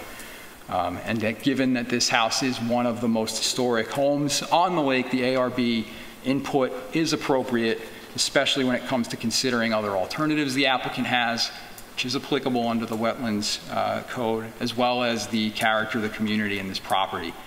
There is no variance application here. You just used that word. People get the wrong idea. There's no variance application here. I understand. Wetland special exception. I understand one has not been applied for, and we've made a legal argument that one should have been applied for. I'm not going to debate the merits of that. We've already done that. We'd like an opportunity to fully respond to all of the new material the applicant put in, including the expert material that was put in within the last week regarding floor plans, as well as the legal arguments regarding the pool house. I think, again, the applicant should be forced to respond to the village attorney's request regarding the violations. I'd also like the opportunity, I got the Gobler report, submitted it to you. It was submitted to the village 2 days ago. I think it's important to review, given the significance of Lake Agawam, the significance of this application with respect to environmental issues and the impacts on Lake Agawam, and I think further comment regarding that report is warranted. Finally, I was contacted by the group for the East End, and they specifically asked me to respectfully request that the record be left open so the group could have an opportunity to put a submission in on this application. That was Ms. Jen Hartnagel, who was unable to come tonight because she is expecting a child any day now, and there was a request that from the group that the record be left open. So I believe there's a few other people here who would like to speak tonight, who I think you have heard from my clients, Ms. Jifra, Ms. Stevens, but I would respectfully request that the record be left open. Thank you. This will be something new. I just think I need an opportunity to make a couple of points, and I'll make it brief. So Mr. Bennett and his team has had more than ample time to make their arguments. So as a neighbor that's directly next door, that's most greatly impacted by this project. So my name is... Could we have your name and address, please? Yes, my name is Joyce Jifra. I'd like to introduce again my husband, Bob, my 3 children here, Elizabeth, Caroline, and Robert. As I said before, we live at 452 First Neck Lane, right next to Ken Fox. I've been sitting here this evening, and there's 2 things I just want to set the record straight about. The first is, contrary to what Mr. Bennett said, our house has 7 bedrooms, and we did not increase the footprint when we renovated the house.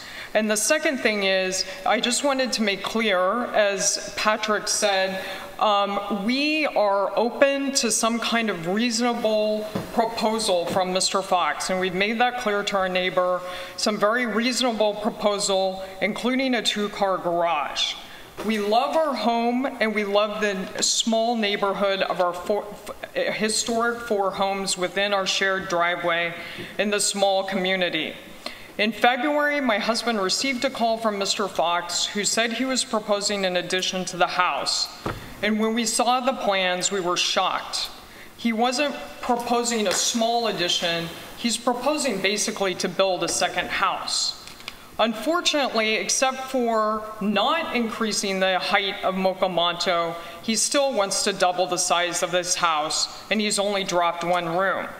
He wants to increase the footprint, no matter how you look at it, by 175%. So if he's increasing the footprint of the house by 175%, and he's only adding 1 bedroom, why is he adding 6 bathrooms? In evaluating this application, I hope you'll put yourself in my family's position. What would you think if your neighbor next door wanted to double the size of his historic house? As respected architect Ann Searchin wrote in the Southampton Press, Ken's addition will become, quote, the Great Wall of Lake Agawam. This Great Wall of Lake Agawam will destroy our family's enjoyment of our home, and from our perspective, a 30-foot high second house is going to sit right 70 feet from our house on our hedge line, and this is the side of our house where our 3 children have their bedrooms. His Great Wall of Lake Agawam is also going to severely impact our enjoyment of the breezes that we get from the lake. When Ken bought Mocomanto, this beautiful historic house, he was well aware that he was in the historic district, and he knew it was entirely within the wetland setback. Right now, the beautiful historic house has 7,000 square feet of living space, a separate pool house, and a separate guest house. Back in 2012, when Maya Tufo was asked by a magazine why they're selling the house, she said it's too big. A family should be living here. If Ken wanted a bigger house, he should have bought a house on a bigger parcel of land, not knowing the constrictions of a small neighborhood in a historic district with wetlands restrictions. And so anyway, as in the Southampton Press said in the editorial last week, so aptly titled, "This is a simple choice." And they said, I quote, "Local government puts restrictions in place for a reason. And while a little flexibility is in order, which is the purpose of the ZBA after all, it's imperative that lines are drawn and principles are maintained." I think we've already pointed out the errors in that editorial. Well, excuse me, but if I can say, this is talking about the principles and the fact that we believe that certain lines should be drawn. The board should take also into account all of the public opposition of this great expansion of Mocomanto. We have support from the Peconic Baykeeper, the Southampton Association, the Lake Agawam Conservation Association. Nearly 600 people have signed this online petition objecting to Ken's plans, and these include people who live on Lake Agawam right now, including Jamie Niven, Charles Stevenson, and Massey Gossi. The comments of the former owner, Maya Tufo, are very important. She said, quote, "My husband, former Ambassador Peter Tufo, and I lived at Mocomanto for many years. He was there for 30 years and raised his children there. It's truly a one-of-a-kind home, and I'm grateful to spend my first years in the United States living in this incredible house. Please do not change it." The petition's also been signed by Ambassador Tufo and his daughter Serena Tufo Robinson. It's also been signed by Robert Liberman, who used to live in our house. As I've said before at the first hearing, my husband and I are very concerned about Ken's parties. We're concerned about a large increase in traffic and noise on our shared driveways. But this application is much more than about Mocomanto or our family. It's about the future of Lake Agawam and the future of the historic village. You're coming up on the 5-minute. If the board approves Ken's unprecedented application, speculators can buy all of the historic homes and turn them into McMansions. With Lake Agawam so unsafe, why would the board set the precedent allowing for this massive overdevelopment around the lake? As they said, this is a simple choice. I hope you don't turn your back on Lake Agawam behind you and our village. Thank you very much.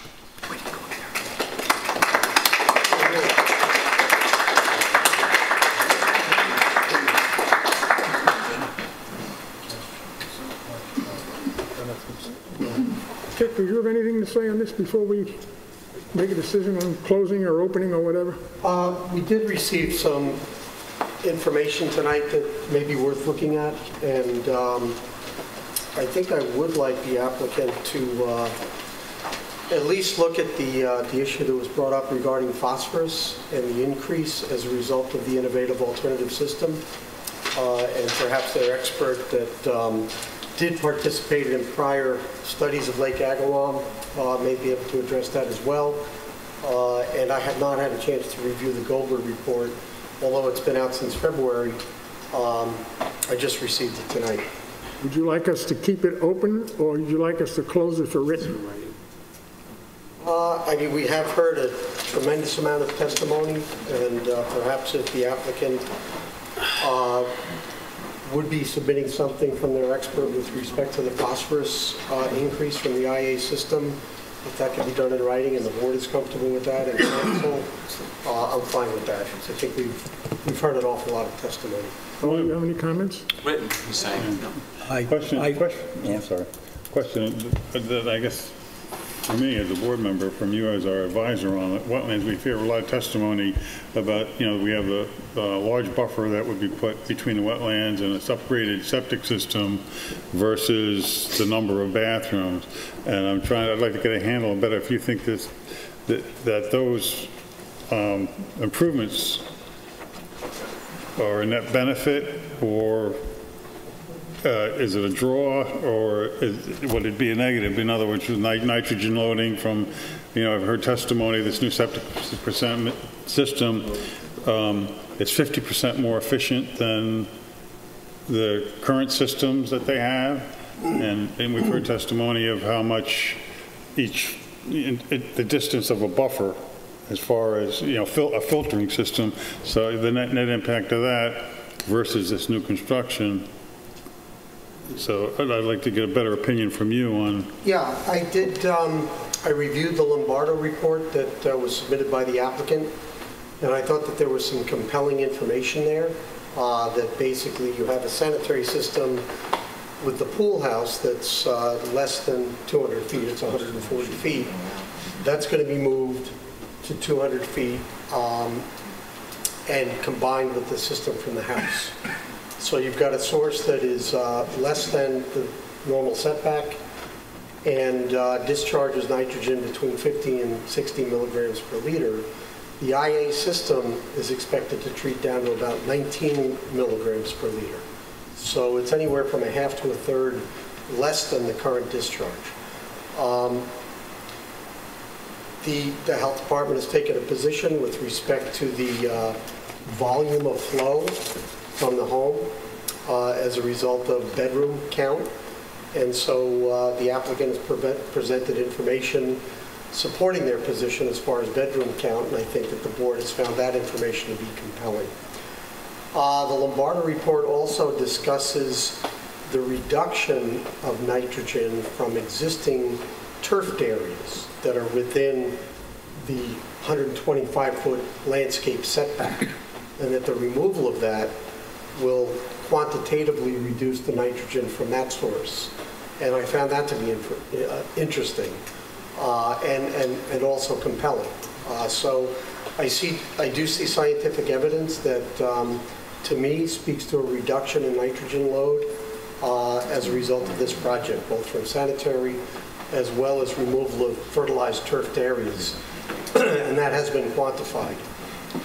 And I haven't really seen any quantitative countering evidence to what the applicant has submitted.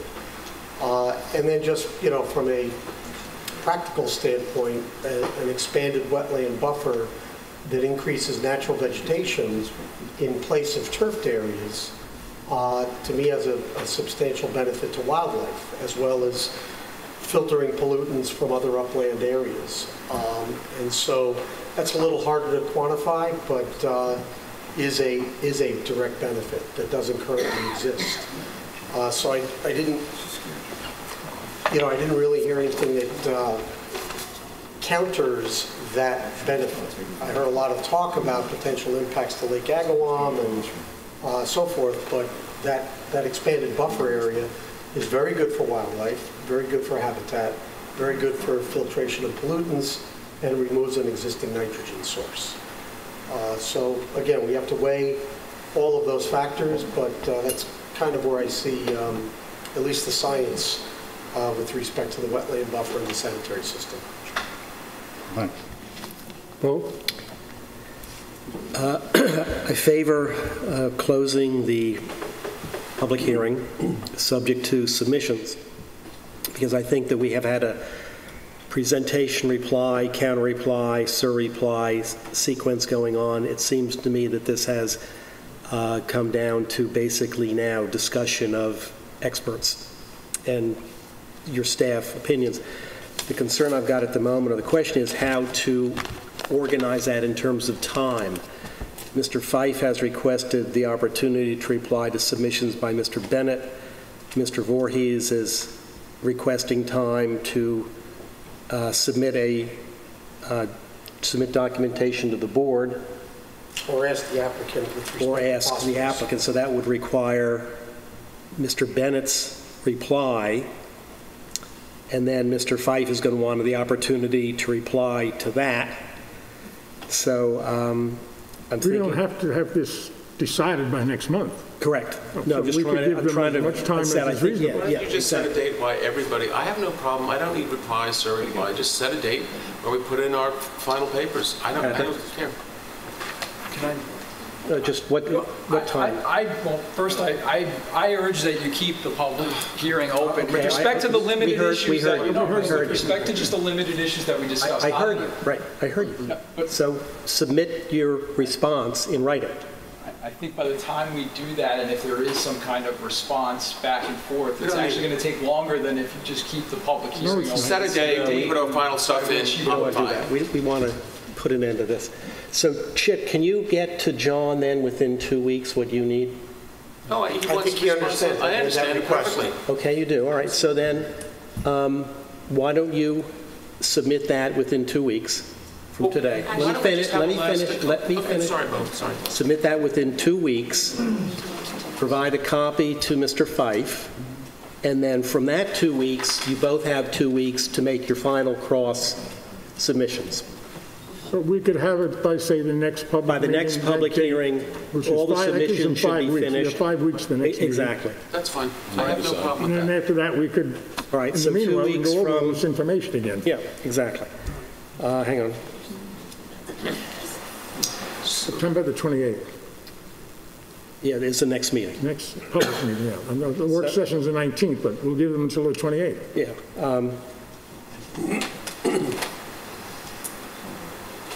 It's 5 weeks from now.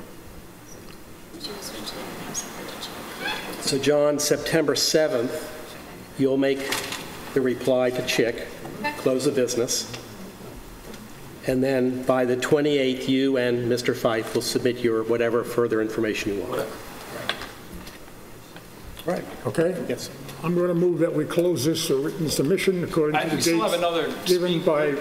Still have another speaker. She's already spoken. She's already spoken. I She think spoke last she's month. entitled to an opportunity to speak again. Once again, I'm going to move we close this written submission according to the dates by our council. Thank you. Have a second? Respectfully, I think you have to give an opportunity to someone to speak. I said earlier, we want to hear from new people who hadn't spoken. All right? Everybody had a chance. The motion was made and seconded. Motion's made and seconded and carried. Thank you.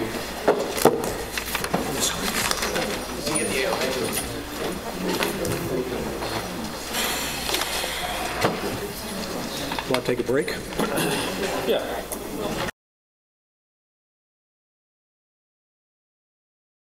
On the application 2959, 71 Teacups LLC, 71 South Main Street.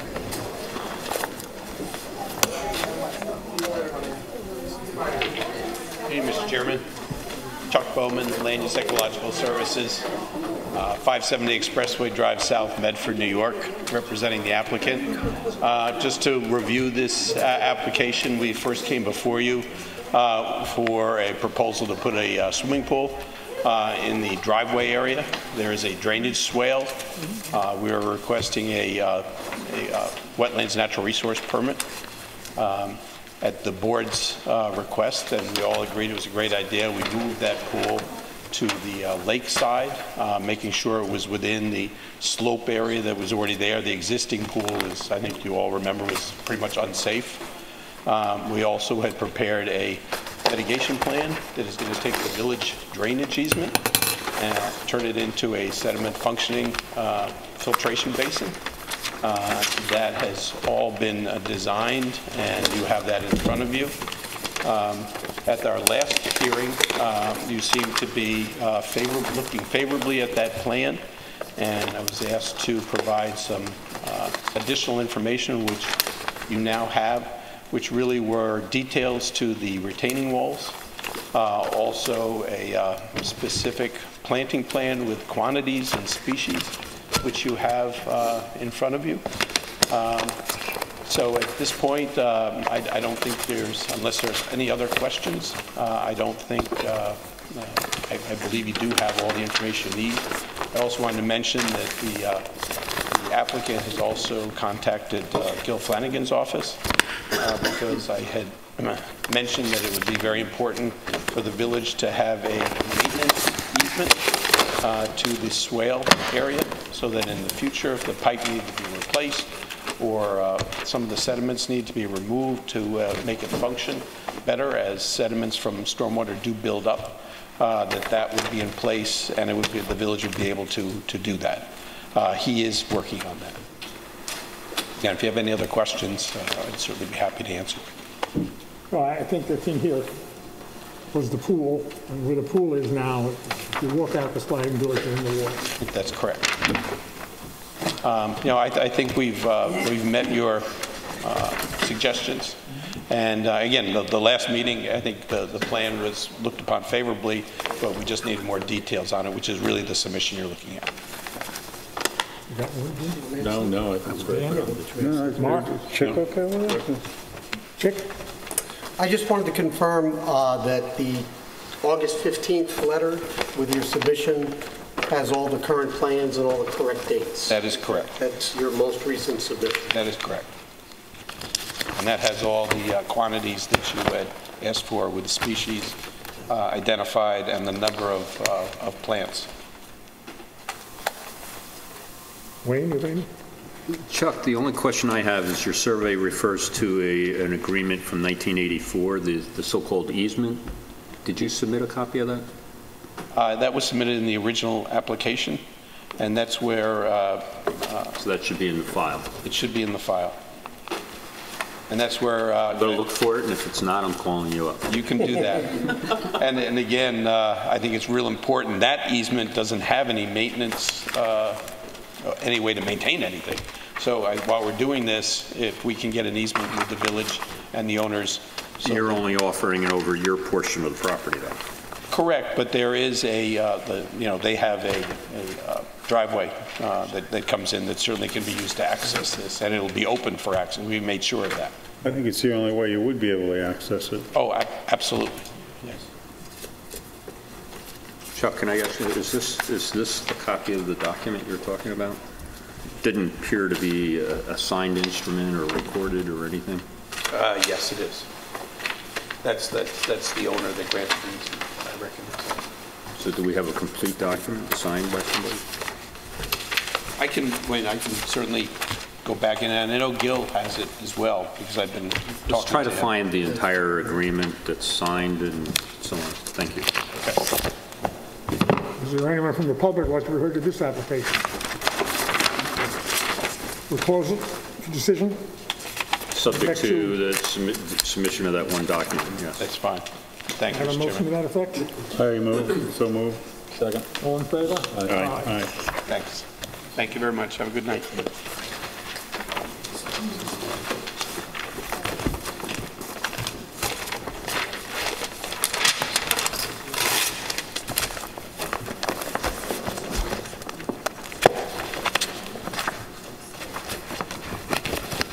And this one is Thomas Fitzgerald. 2961.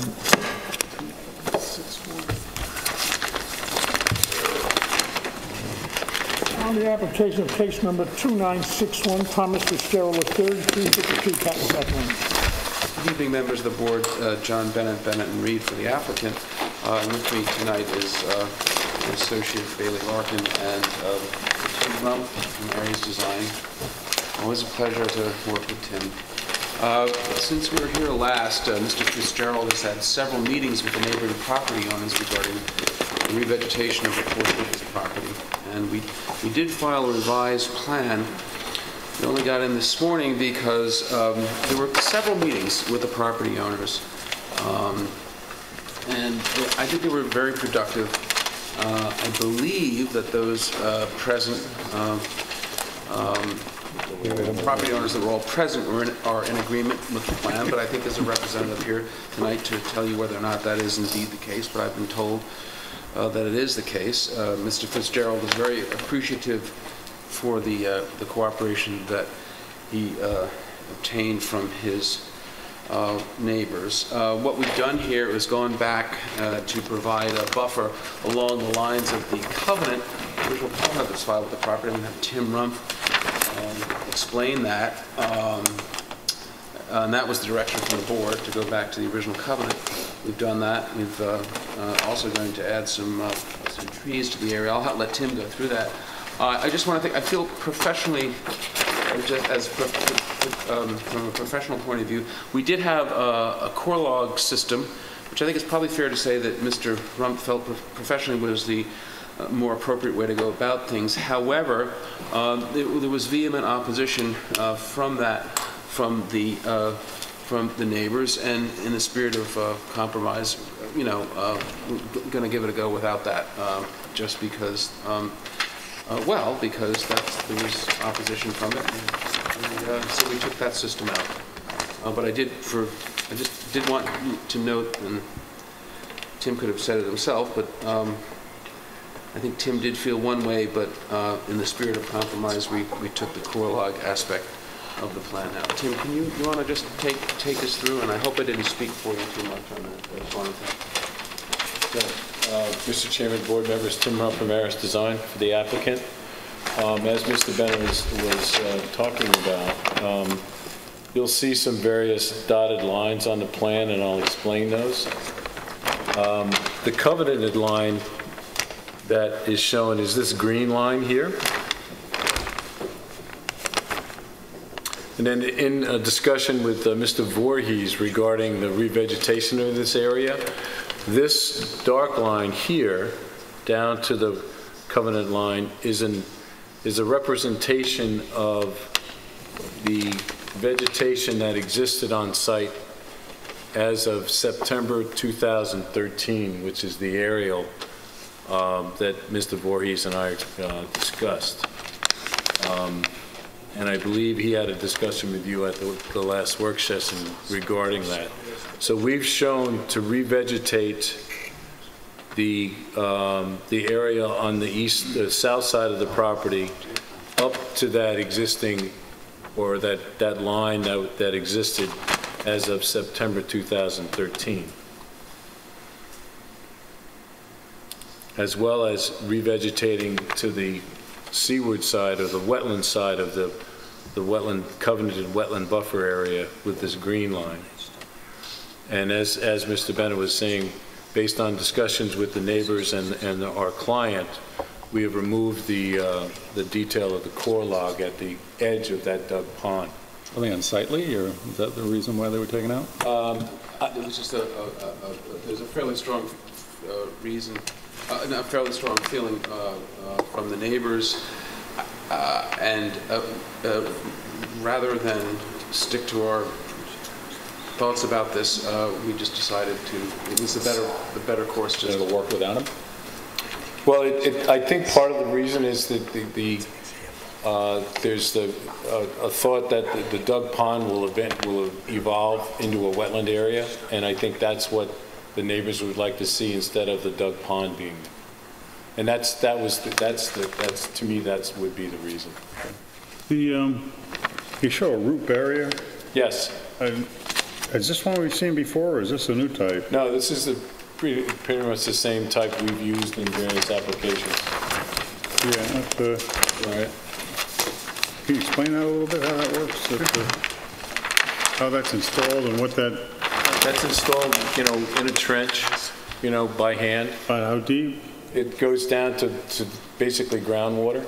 Okay. A little bit beyond groundwater, and then it's backfilled. We're just trying to stop the landward progression. Yeah, I know, of the phragmite, yeah.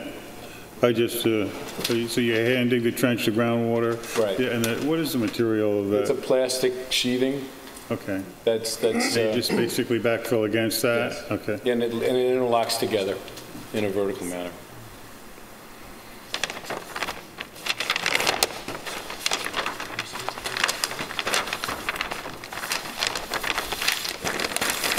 So that's the revisions to the initial plan that we submitted a couple of months ago. And as Mr. Bennett was saying, there's been a lot of discussion with the neighbors, and this is the result of the plan is a result of that. When can you start? Do you have to wait till next year, or can you do it in the fall? I think we can do that. We can do it this fall. Yeah. The questions, I'd be happy to answer. Jake, you got anything on this? Tim did correctly characterize our discussions with respect to the 2013 aerial and the 2014 aerial. And I would just, just in looking at the transfer of that prior existing vegetation line, I think that the areas maybe go a little bit beyond what I'm seeing here. But it's just a very small area on the south property line. So I think what I'd like... I've enclosed on that same aerial are lines. This line here, which is this line here.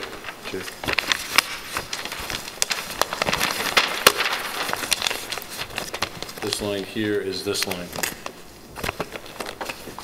This one here. Yep. Okay.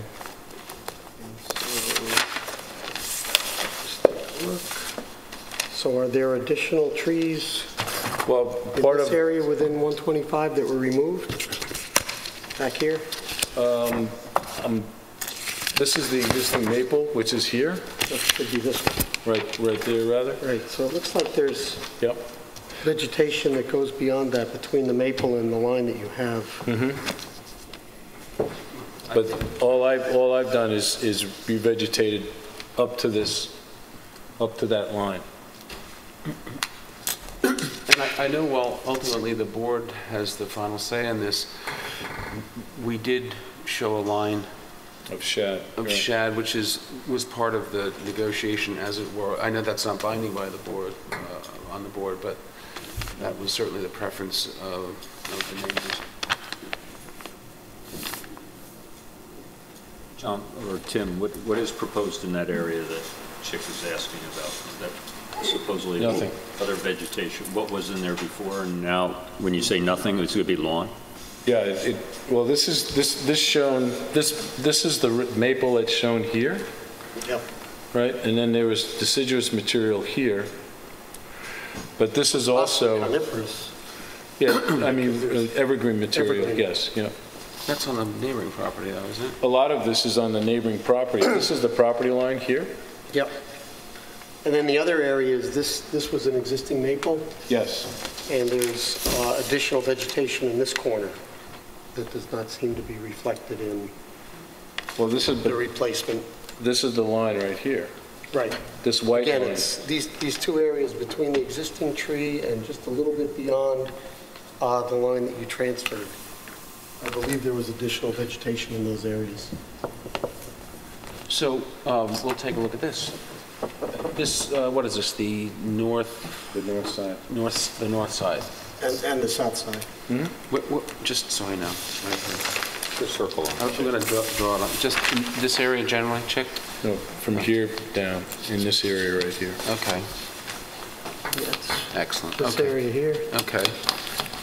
And then this area here. Okay. But it's not going to be problematic to put non-wetland, I'm just going to replace what we had there, not necessarily wetland species, right? Right. Native would be preferable. No, I don't know exactly native, what was of course, there. native, Right, yeah, cedar, native, or yeah, I'm yeah, not yeah, sure what it exactly, was. exactly. But yes, native species would be fine. Okay, sure, okay. That's important. Okay. Is that Well, just go back. acceptable? Because that was the concept that we talked about, those areas that had been cleared within 125. Okay. Native, but not necessarily the stuff you see, for example, on Marty's chart. The key thing here is that you have met with the neighbors and you've come up with something that pleases the neighbors. And Yeah, I that's think important. that is important. But there may be a representative from the neighborhood who can speak, I'm not sure. And they'll go back and Add some additional material. Add some material. Can I just ask John a question? Sure. Yes. John, one of the reasons you're here is the covenant that was filed on this, and this covenant's pretty specific, referred to a specific plan. Are you proposing to amend this? No, the covenant actually didn't say anything at all about a plan. The covenant. About what? About a plan. No, actually, the last paragraph says, Cunningham covenants to implement and maintain the Wetlands Enhancement Plan and Construction Plan dated February 5th, 1991, prepared, a copy of which is on file in the office of the clerk of the village. Yeah, I wasn't able to see that. The way I read that was that, I mean, this is one of the early birds. It was right down in here, and that's all it was doing. Was this line down here. Because that was the covenanted line. And there was a plan that illustrated that as well, as I recall. Is there something attached? Yeah, but it's not attached. Yeah. You had found it. It was submitted earlier. Well, it's referenced being on file in the clerk's office. There is a survey attached. Yeah, it's a survey, but it doesn't have a plan. What I suggest you do is take a look at that closely and just make sure that we keep a clear record for all the parties. Okay. I would imagine, so that someone doesn't come back and you've now changed the plan and there's a covenant that says otherwise. Well, to the extent that, I mean, clearly this is what we would want to do in lieu of any other plan. I was going to say, is if the board approves this, is to amend the covenant to reflect this plan. Oh, I understand. Got it. Absolutely. Absolutely. Absolutely. So it's clear. Yeah. So take a look at that. No, we will. Yeah, whatever absolutely. Chick has to. Oh, I misunderstood. I'm sorry. Yes, we would certainly have to amend the covenant. Is this yours? Is there anyone who'd like to speak from the public? Good evening. Madeline Van John, representing neighbors to the property. Mr. Bennett is correct in that the neighbors have met with Mr. and Mrs. Fitzgerald, who have been very cooperative and very open to discussions with the neighbors. So the plan that I believe was submitted this morning, all of the neighbors are on board with that. And we, of course, would not be opposed if Mr. Voorhees would like some more vegetation. That, of course, would be fine as well. So basically, that's it. And the group of neighbors who previously opposed it, this plan that is in place, we're okay with that. And I believe Mrs. Nattasy is one of the neighbors. She's here, and she would like to speak as well. Thank you. Thank you. It's me again. I just want to say two things. I want to repeat what Madeline said. We have had very amicable discussions with Terry and Libby Fitzgerald over the last 3 months. Tens of hours, if not 100 hours. I've been mostly the spokesperson. Melanie and John Wumbolt are here. There are 8 families involved in this. When they say neighbors, there are 8 families and lots of grandchildren and children. It's a really big group. And we all spent a lot of time with with the Fitzgeralds. We stood on the White's property and looked at the Fitzgerald's property. Terry Fitzgerald put stakes in the ground. We had enormous discussions about trees. We wanted conifers, he didn't. We compromised all the way along. You know, we worked together, and we've, up until noon yesterday, which was not our fault, not Terry's fault. It was really not a good, it was deadline kids. Anyway, I just want to set this record straight on core logs, because I am a botanist. I am on the New York State Board of the Nature Conservancy. I have access to world-renowned wetlands experts, and I've talked to a few of them at the Nature Conservancy and other places. The idea of core logs is that they are to stabilize a bank or to use for erosion control. The Fitzgerald did not create the dug pond. It was there. It's probably at this point a foot deep. It's probably effectively wetlands. I haven't been able to get in there because I live across the street, not next to them. But the idea, as Tim said, is that eventually that dug pond, who knows why they dug it, should revert to wetlands. If you put core logs around it, it's like creating a wall. And I didn't know this before I talked to the experts, but fish and other wildlife in a dug pond are very different from those in a wetland, because a wetland is much shallower. So the fish can't get over the wall into the wetlands. So as long as you have some kind of barrier, you're not going to have the two become one. And this is an extension of Taylor Creek. This is a critical wetland in this community. And we want it to be a wetland.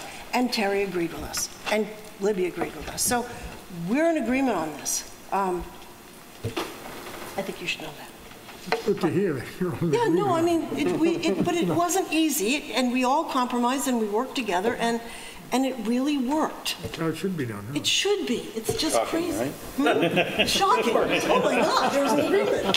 So thank you for your consideration. Thank you for making this possible. And if they put in some more conifers, it's fine with us. But we gave up on the conifers. We said, fine, Terry, you don't like conifers. It's okay. We put in red maples. He picked trees that are on Kim and Kurt's land, you know, so. Good. Okay, thank you. Thank you. Good job. Anybody else would like to speak? What's your pleasure? You want something, you want to close it? I think Chick and I both agree that this could be closed subject to the submissions that I think Tim and John will jump on those two issues that we just talked about, and I think we can have a decision for you that's what the parties are looking for. It's come a long way. We definitely don't want to hold up the planting schedule for this fall. And I will clarify that, you know, I don't have a major preference whether it's conifer or deciduous. I think I would just like to see vegetation back in those areas so that, you know, it's not lawn and it goes back. Because I don't know what was there really. It's very hard to tell. It's all That's what it looks like. Red cedars and hollies. And actually, hollies are very nice. But whatever your landscape architects think is appropriate. Okay, that's what we'll do. Good. So we will close this subject to the one that they asked for. Could we ask, Chairman, could we ask that it be submitted maybe a week before work session? Yeah, the work session is the 19th.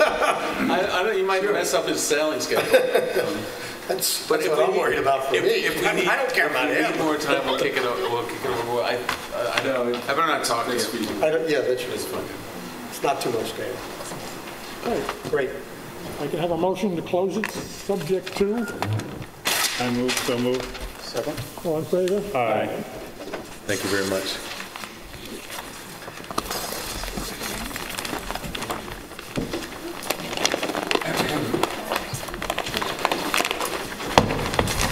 You can't go. Yes, I can. He's done.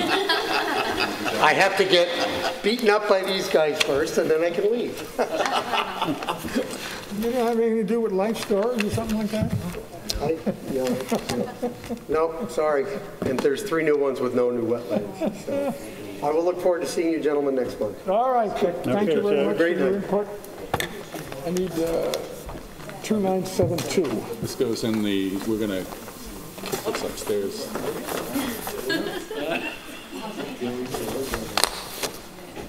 2972 should be in there somewhere. This is with Robin and Grace. Morgan and Grace. The tennis court, right, John? Yeah, yes, sir. The affidavit of posting for the applicant, John Bennett. I believe my associate is with me. So this is an application for a front yard variance for construction of a tennis court. The property is a very, very, probably the strangest piece of property in terms of, or unique, well, it's unique, strange, whatever, that I've seen in the village. This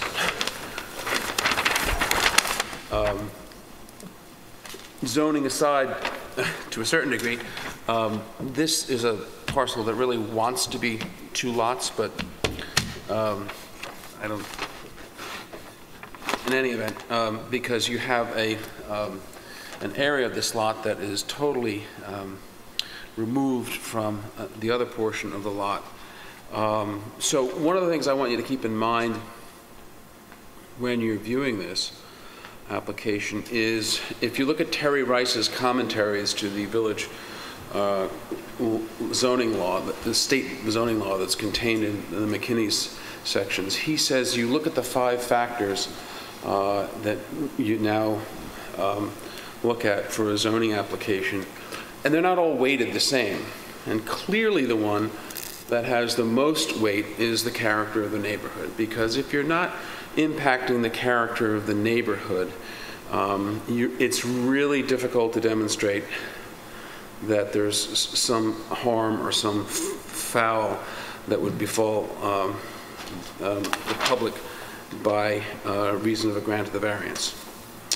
The other thing I'd sort of like you to keep in mind, if you would, is that to the extent this is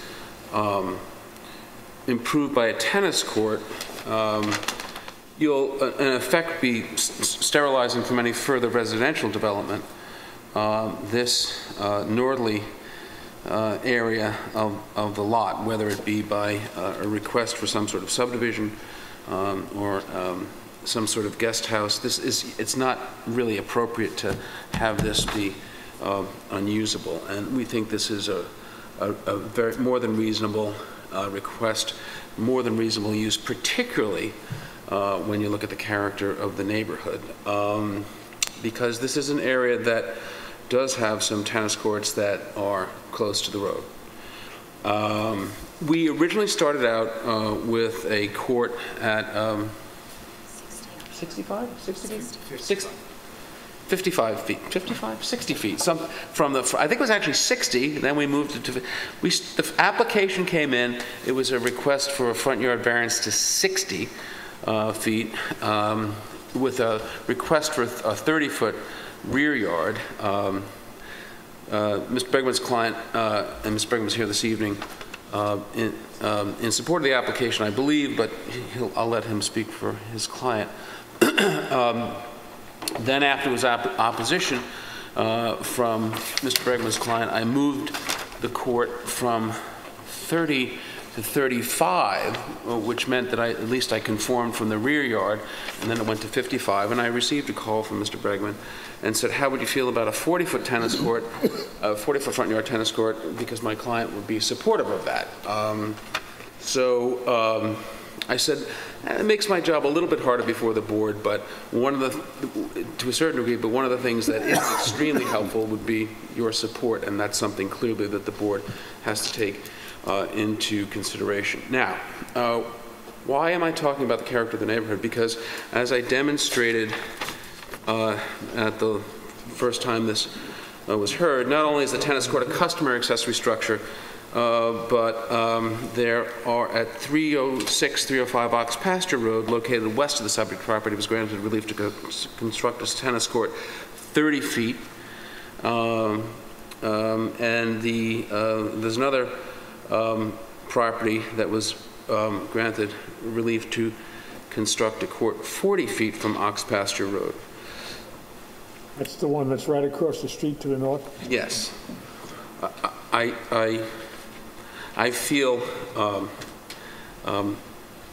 compelled, just as a longtime practitioner before the board, to point out that Mr. Guider did not vote for the 30-foot tennis court application, but did vote for the 40-foot tennis court application, and we sort of had a joke that Harry Marmion did, of course, for the 30-foot front yard tennis court, because he never saw a tennis court variance application that he didn't like, being the president of the U.S. Tennis Association, I think, for some time. But in any event,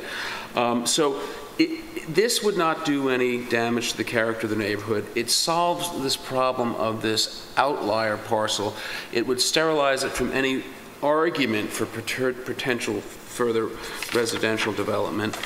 If you would like, even though we have to go, if you're kind enough to grant the relief, to the planning board for site plan review, if you would like to see and condition it yourself for a certain planting plan and require that it be sunken, we'd be more than happy to do that. I think we can get this court to a point through your conditions and certainly the planning board, but you can impose the conditions yourself where you wouldn't know it was there. You just simply wouldn't know it was there. We'll sink it. You're proposing a planting plan that would sort of hide the fences and everything? Absolutely, absolutely. That would be a condition of an approval? That's what I think the planning board would require us to do. Well, let me say that. The planning board usually makes you sink it, and then you have to have the planting around the court perimeter itself. If this board would like to see some additional planting in the along the street front in order to further screen it before you even get to the court, that's fine with us. I really want to make sure that you're comfortable that no one's going to know this court is there. But that's... What's along the frontage now, John? Say again? The frontage to... There's a hedge privet. Soon. Does that screen the property now, or would you need to do something It does. It does. It doesn't provide a year-round screen.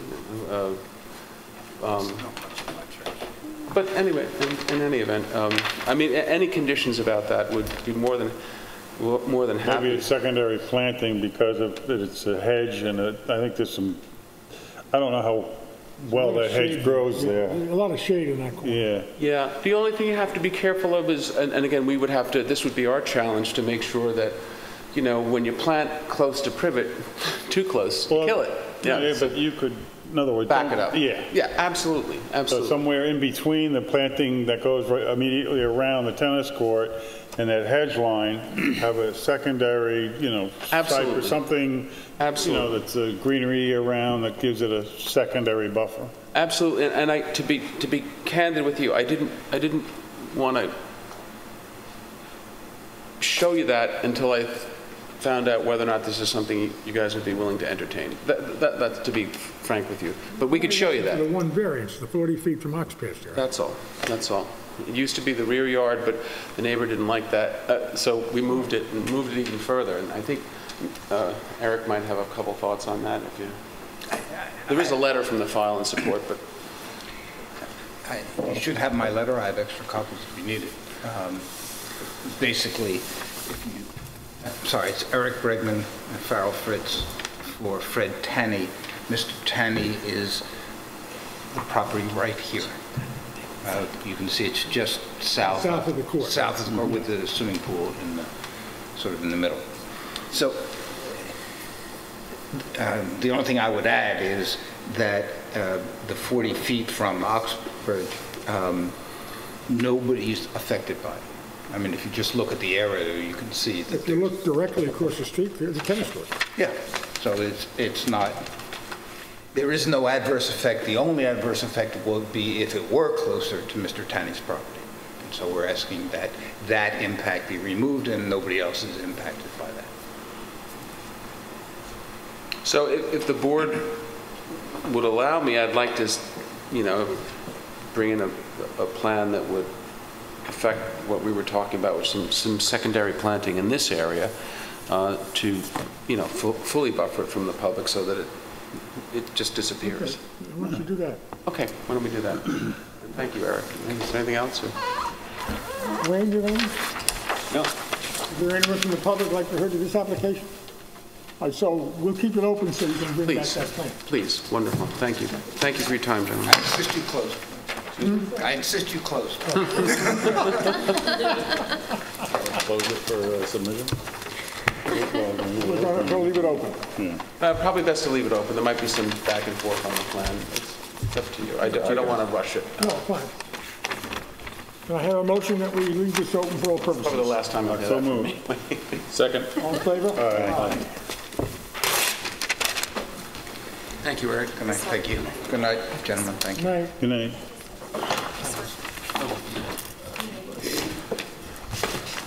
So we've got one more. 83 Fowler, LLC. Now, for the applicant, John Bennett, and I've handed up the affidavit of posting and mailing, and it's the plan, right? When I was drafting this application and going through it with the folks from Joe Rayner's office and the client, I kept on hearing. Right on that one, today's date, and it was adjourned, I request. Sorry, John. No. When I was drafting this application, going through it with the client and with the folks at Rayner Group, I kept on hearing Dr. Corman saying, only come in once, plan for things so that you don't have to come back and ask for something else. The problem that she always had was that people didn't look down the road and see what they were going to want to do with the property. So that's what we're trying to do here. This is Mitch Fowler's house, old house, until recently it was purchased by my clients. So the property is a 227,000 square foot parcel, and it's in the R80 district, and it's one parcel. It's one piece right now. I think the house has been torn down. It has been. It's gone. Yeah, I think it's gone. So it has direct frontage on Phillips Pond. So what we're trying to do is to provide for some improvements on the parcel as it is now and as it will be when it's subdivided. You have done this in the past. I did submit an application as part of the, when I say you've done this in the past, you've given a variance based upon a future configuration of the lot after subdivision. And that was down at the end of Captain's Neck Lane. It was a variance that I handled. Actually, it was a waterside development. It was actually the same principles that are of this property as Lifton and Green. And in that case, on waterside development, which was 465 Captain's Neck Lane, I believe I've handed up copies of this. I think it's in the file. If not, there's additional copies. There was an application before the board to subdivide the property into two conforming lots. So I asked for variances that would be, one variance that would be applicable before the subdivision and another variance that would be applicable after the subdivision. And I think the board was amenable to that because it was an attempt to plan down the road. So in the first instance, what do we have? We have a lot that is this one large 227,000 square foot parcel. And the proposal is to build this house and the associated accessory structures first, and then subdivide off this parcel. So what happens, we sort of get caught in a little bit of a catch-22 here, and that's why we're here. In order to construct this parcel, we would construct these improvements, I should say, with the parcel as one. This tennis court is sitting in the front yard, 384 feet from Fowler Street. So we would need relief for 384.6 feet a front yard variance, a variance because the tennis court will be in the front yard, Fowler Street. And that doesn't seem too problematic because it is a request for a front yard tennis court on a waterfront lot where we more than handily meet the 90-foot minimum requirement. This board has granted that all up and down Meadow Lane and in other areas where you have a waterfront lot. 384 feet is, what do we have? That's over 4 times, I guess, over 4 times the minimum 90-foot requirement. So that would be a request for this 384 feet for a front yard, a tennis court in the front yard, although it handily meets the 90-foot setback. So and if it stopped there, it wouldn't have this little complication or twist, but it's something from a planning point of view and looking down the road that I wanted to come to this board and ask for, you know, a total package, which is, again, as you've done this in the past. So what's the next phase after this house is and the tennis court, if you're kind enough to grant this variance, and the pool and the terraces are built? The next phase is to subdivide off this conforming lot. What happens when you subdivide off this conforming lot and this waterfront lot becomes a flag? Well, you don't need a front yard variance for the tennis court anymore because it's a flag lot. You can choose your front yard.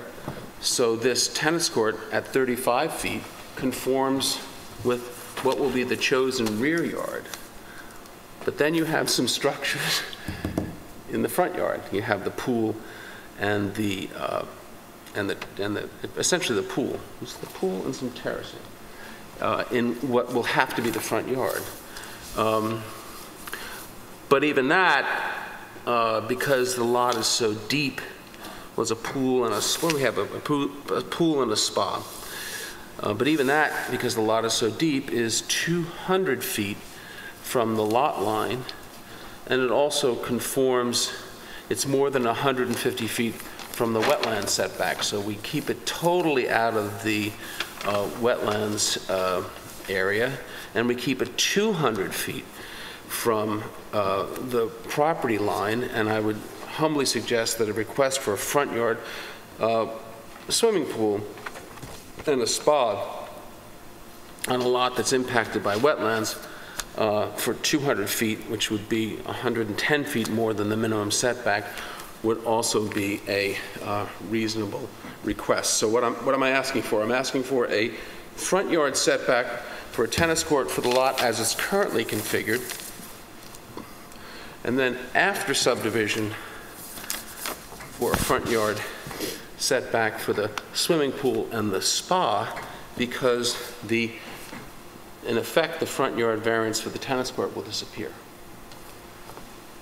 And it's, again, something that I think is smart planning, looking down the road, and the type of request, which is a request looking down the road based upon a future subdivision of the parcel that you've entertained and granted in the past.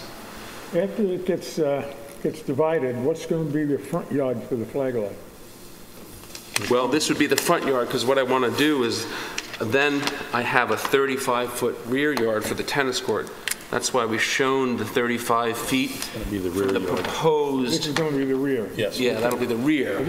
So you want a front yard variance for a tennis court until you get the subdivision, then that variance goes away. That goes away. And then you want a variance for the swimming pool from the front yard. Yes, exactly. Okay, so you're sort of getting a variance before you need the variance because the subdivision isn't there yet? Well, the subdivision will be there in about a year, so I figured why, unless the health department tortures me more than usual. So the reason we're doing that is so what, you can get started on this project? Yeah, I want to get started on the project, number one. I also want to know down the road, I want to make sure that this is something that, you know, I'll be able to do.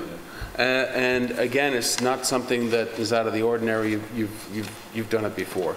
So the proposed pool will be in the front yard after the subdivision facing Phillips Pond? Yeah, because because that's where a pool belongs, on a waterfront lot, and I can choose my front yard, and you know, it's becomes the lesser of the variances. So, Is the zoning here R80? Yes, yes, it is. It's interesting because the line drops down. 225,000 square feet is the total piece before the subdivision? That's the total piece before the subdivision. This will be a conforming lot at a tad over 80,000. But I thought it's smart to do this now. Again, to the extent that somebody may say, can you do that? Can you grant a variance based upon what's going to be the lot line? And sure enough, you've done it in the past. I just think it's smart planning, so everybody knows what they're doing. And I'm not back here, hat in hand, you know, a year from now. Let's just get it done. It's, you know, quasi-judicial economy, I guess. Well, this board is that, quasi-judicial. Oh, we are. Yes, you're quasi-judicial. Can I say I have more respect for this board than some judges, but I couldn't over televised now. Lock in court. But yeah. Well, I didn't specify. Getting a little punch drunk, I'm sorry. Well, you've been here a long time tonight, John, and had a lot of cases. Yes, sir. Think of the money that you're making. John, can I ask you a question? What is the status of the subdivision? It's being. I had thought I would be able. The planning board yet? I would thought I would be able to report that it is a little bit further along, but surveyors and engineers being what they are.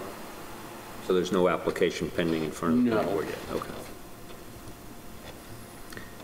That's what it's a conforming subdivision. I don't think that the board. Were there any covenants or anything on the original subdivision? I'm not aware, but I'll look at them. Let me get them for you. That's a very good question. It's an extremely good question. Well, it was part of the Fowler Farm, right? Yes, yes. I have the title report, so I'll get that to you. Yeah, I represented the owners on the purchase.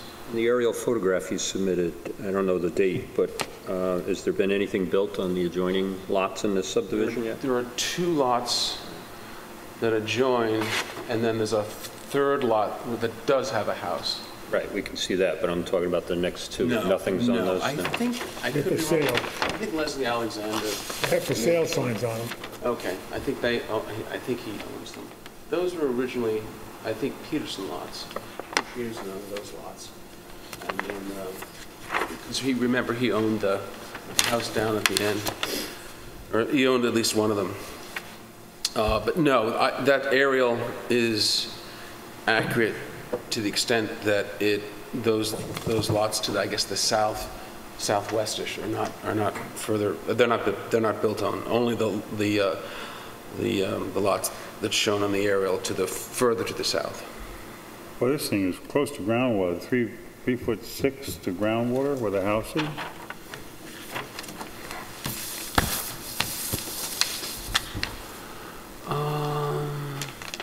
Let's see. I'm sorry, Dan. Where's the test hole? I'm saying it's a very low lot. You know, on the left-hand side of the map. You show you have a test hole. Oh, right there. Yeah. Yeah, I think that, of course, the septic systems will have to be. There'll have to be some fill brought in. Raised up. Well, I see they got some retaining walls, I guess, so they can raise the grade around to get them to work. Yep. Yeah, which is not unusual for waterfront stuff. 3 feet. Probably why there's so many dry wells around the sunken tennis court. Yeah, you just can't get enough depth between, the bottom of the leaching ring and groundwater with the more conventional rings, 8-foot, 9-foot deep rings. You're going to have to haul in any fill here? Yeah, I'm sure there'll be a good amount of fill, if only for the septic systems and the... Well, it looks like they berm up around the tennis court so that they can then sink the tennis court. Yep, they're going to have to do that because as you if you want see it being groundwater, yeah.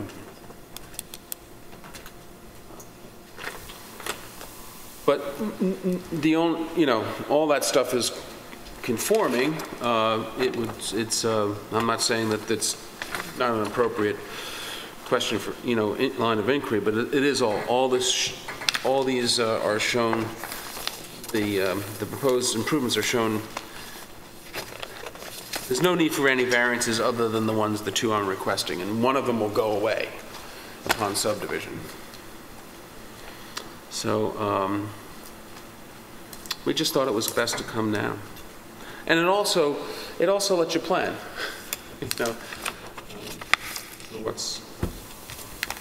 I think the only thing that's probably a little bit unusual for you to grapple with, but not something that you've never seen before. I think this is very common, this request for the tennis court at 384 feet from the street on a waterfront lot. The only thing that's a little bit unusual, but again, not unheard of, is it's sort of like I guess we have one dying variance proposed and one springing variance, if you were, because again, on subdivision, this flag lot will have will require a front yard variance from Phillips Pond. But again, it's very, very, very, very deep, very, very far back. So I didn't know it was that big. What's that? The lot? The lot? No, yeah. I really don't have too much problem with this, John. I mean, it's, from how you're describing it, sort of all works. I think it's just smart to plan this way, and I could do it and come back, but this uncertainty involved, and they want to be able to build this knowing that. Well, sometimes you can get hung up in the planning board too. Yeah. Yes, yeah. I've seen that happen. I've seen that happen. Actually, got one here from the planning board. We got to be careful what we say. I think it's time to wrap it up, John. Oh my God! Yeah, what have I insulted judges? I've insulted judges. You've insulted planning. Do you have anything more, Wayne? No. I was going to say, John just mentioned, is that the normal, the requested variance is for the tennis court in the front, the technical front yard. It more than meets the required setback, almost 3 times that. So to the extent that's somewhat unusual because it's 384 feet to the tennis court. The question is that the later variance, and John provided you some precedent where you did consider that. It's like John said, you could do the front yard on the tennis court and then come back for the variance to enable the subdivision. I think it would you're looking all at it once, and I think it's wise to consider it all at once as well. Is there anyone from the public who would like to be heard to this application? Therefore, close this. Close it, and I'll get Wayne the covenants. I don't think there's any. I think you're concerned about a covenant against the subdivision. There is none. Okay, Wayne, we close it to subject? I'll give you all the covenants. Yeah. Thank you. All right, can I have a motion to close it subject to the covenant? So moved. Second. All in favor? Aye. Thank you very much, gentlemen. I'm going to move that we close the August 2017 meeting of the Southampton Village Zoning Board of Appeals. I'll second that. Thank you. All in favor? Aye. Have a great Labor Day, everyone. Right? Yes, it is coming up.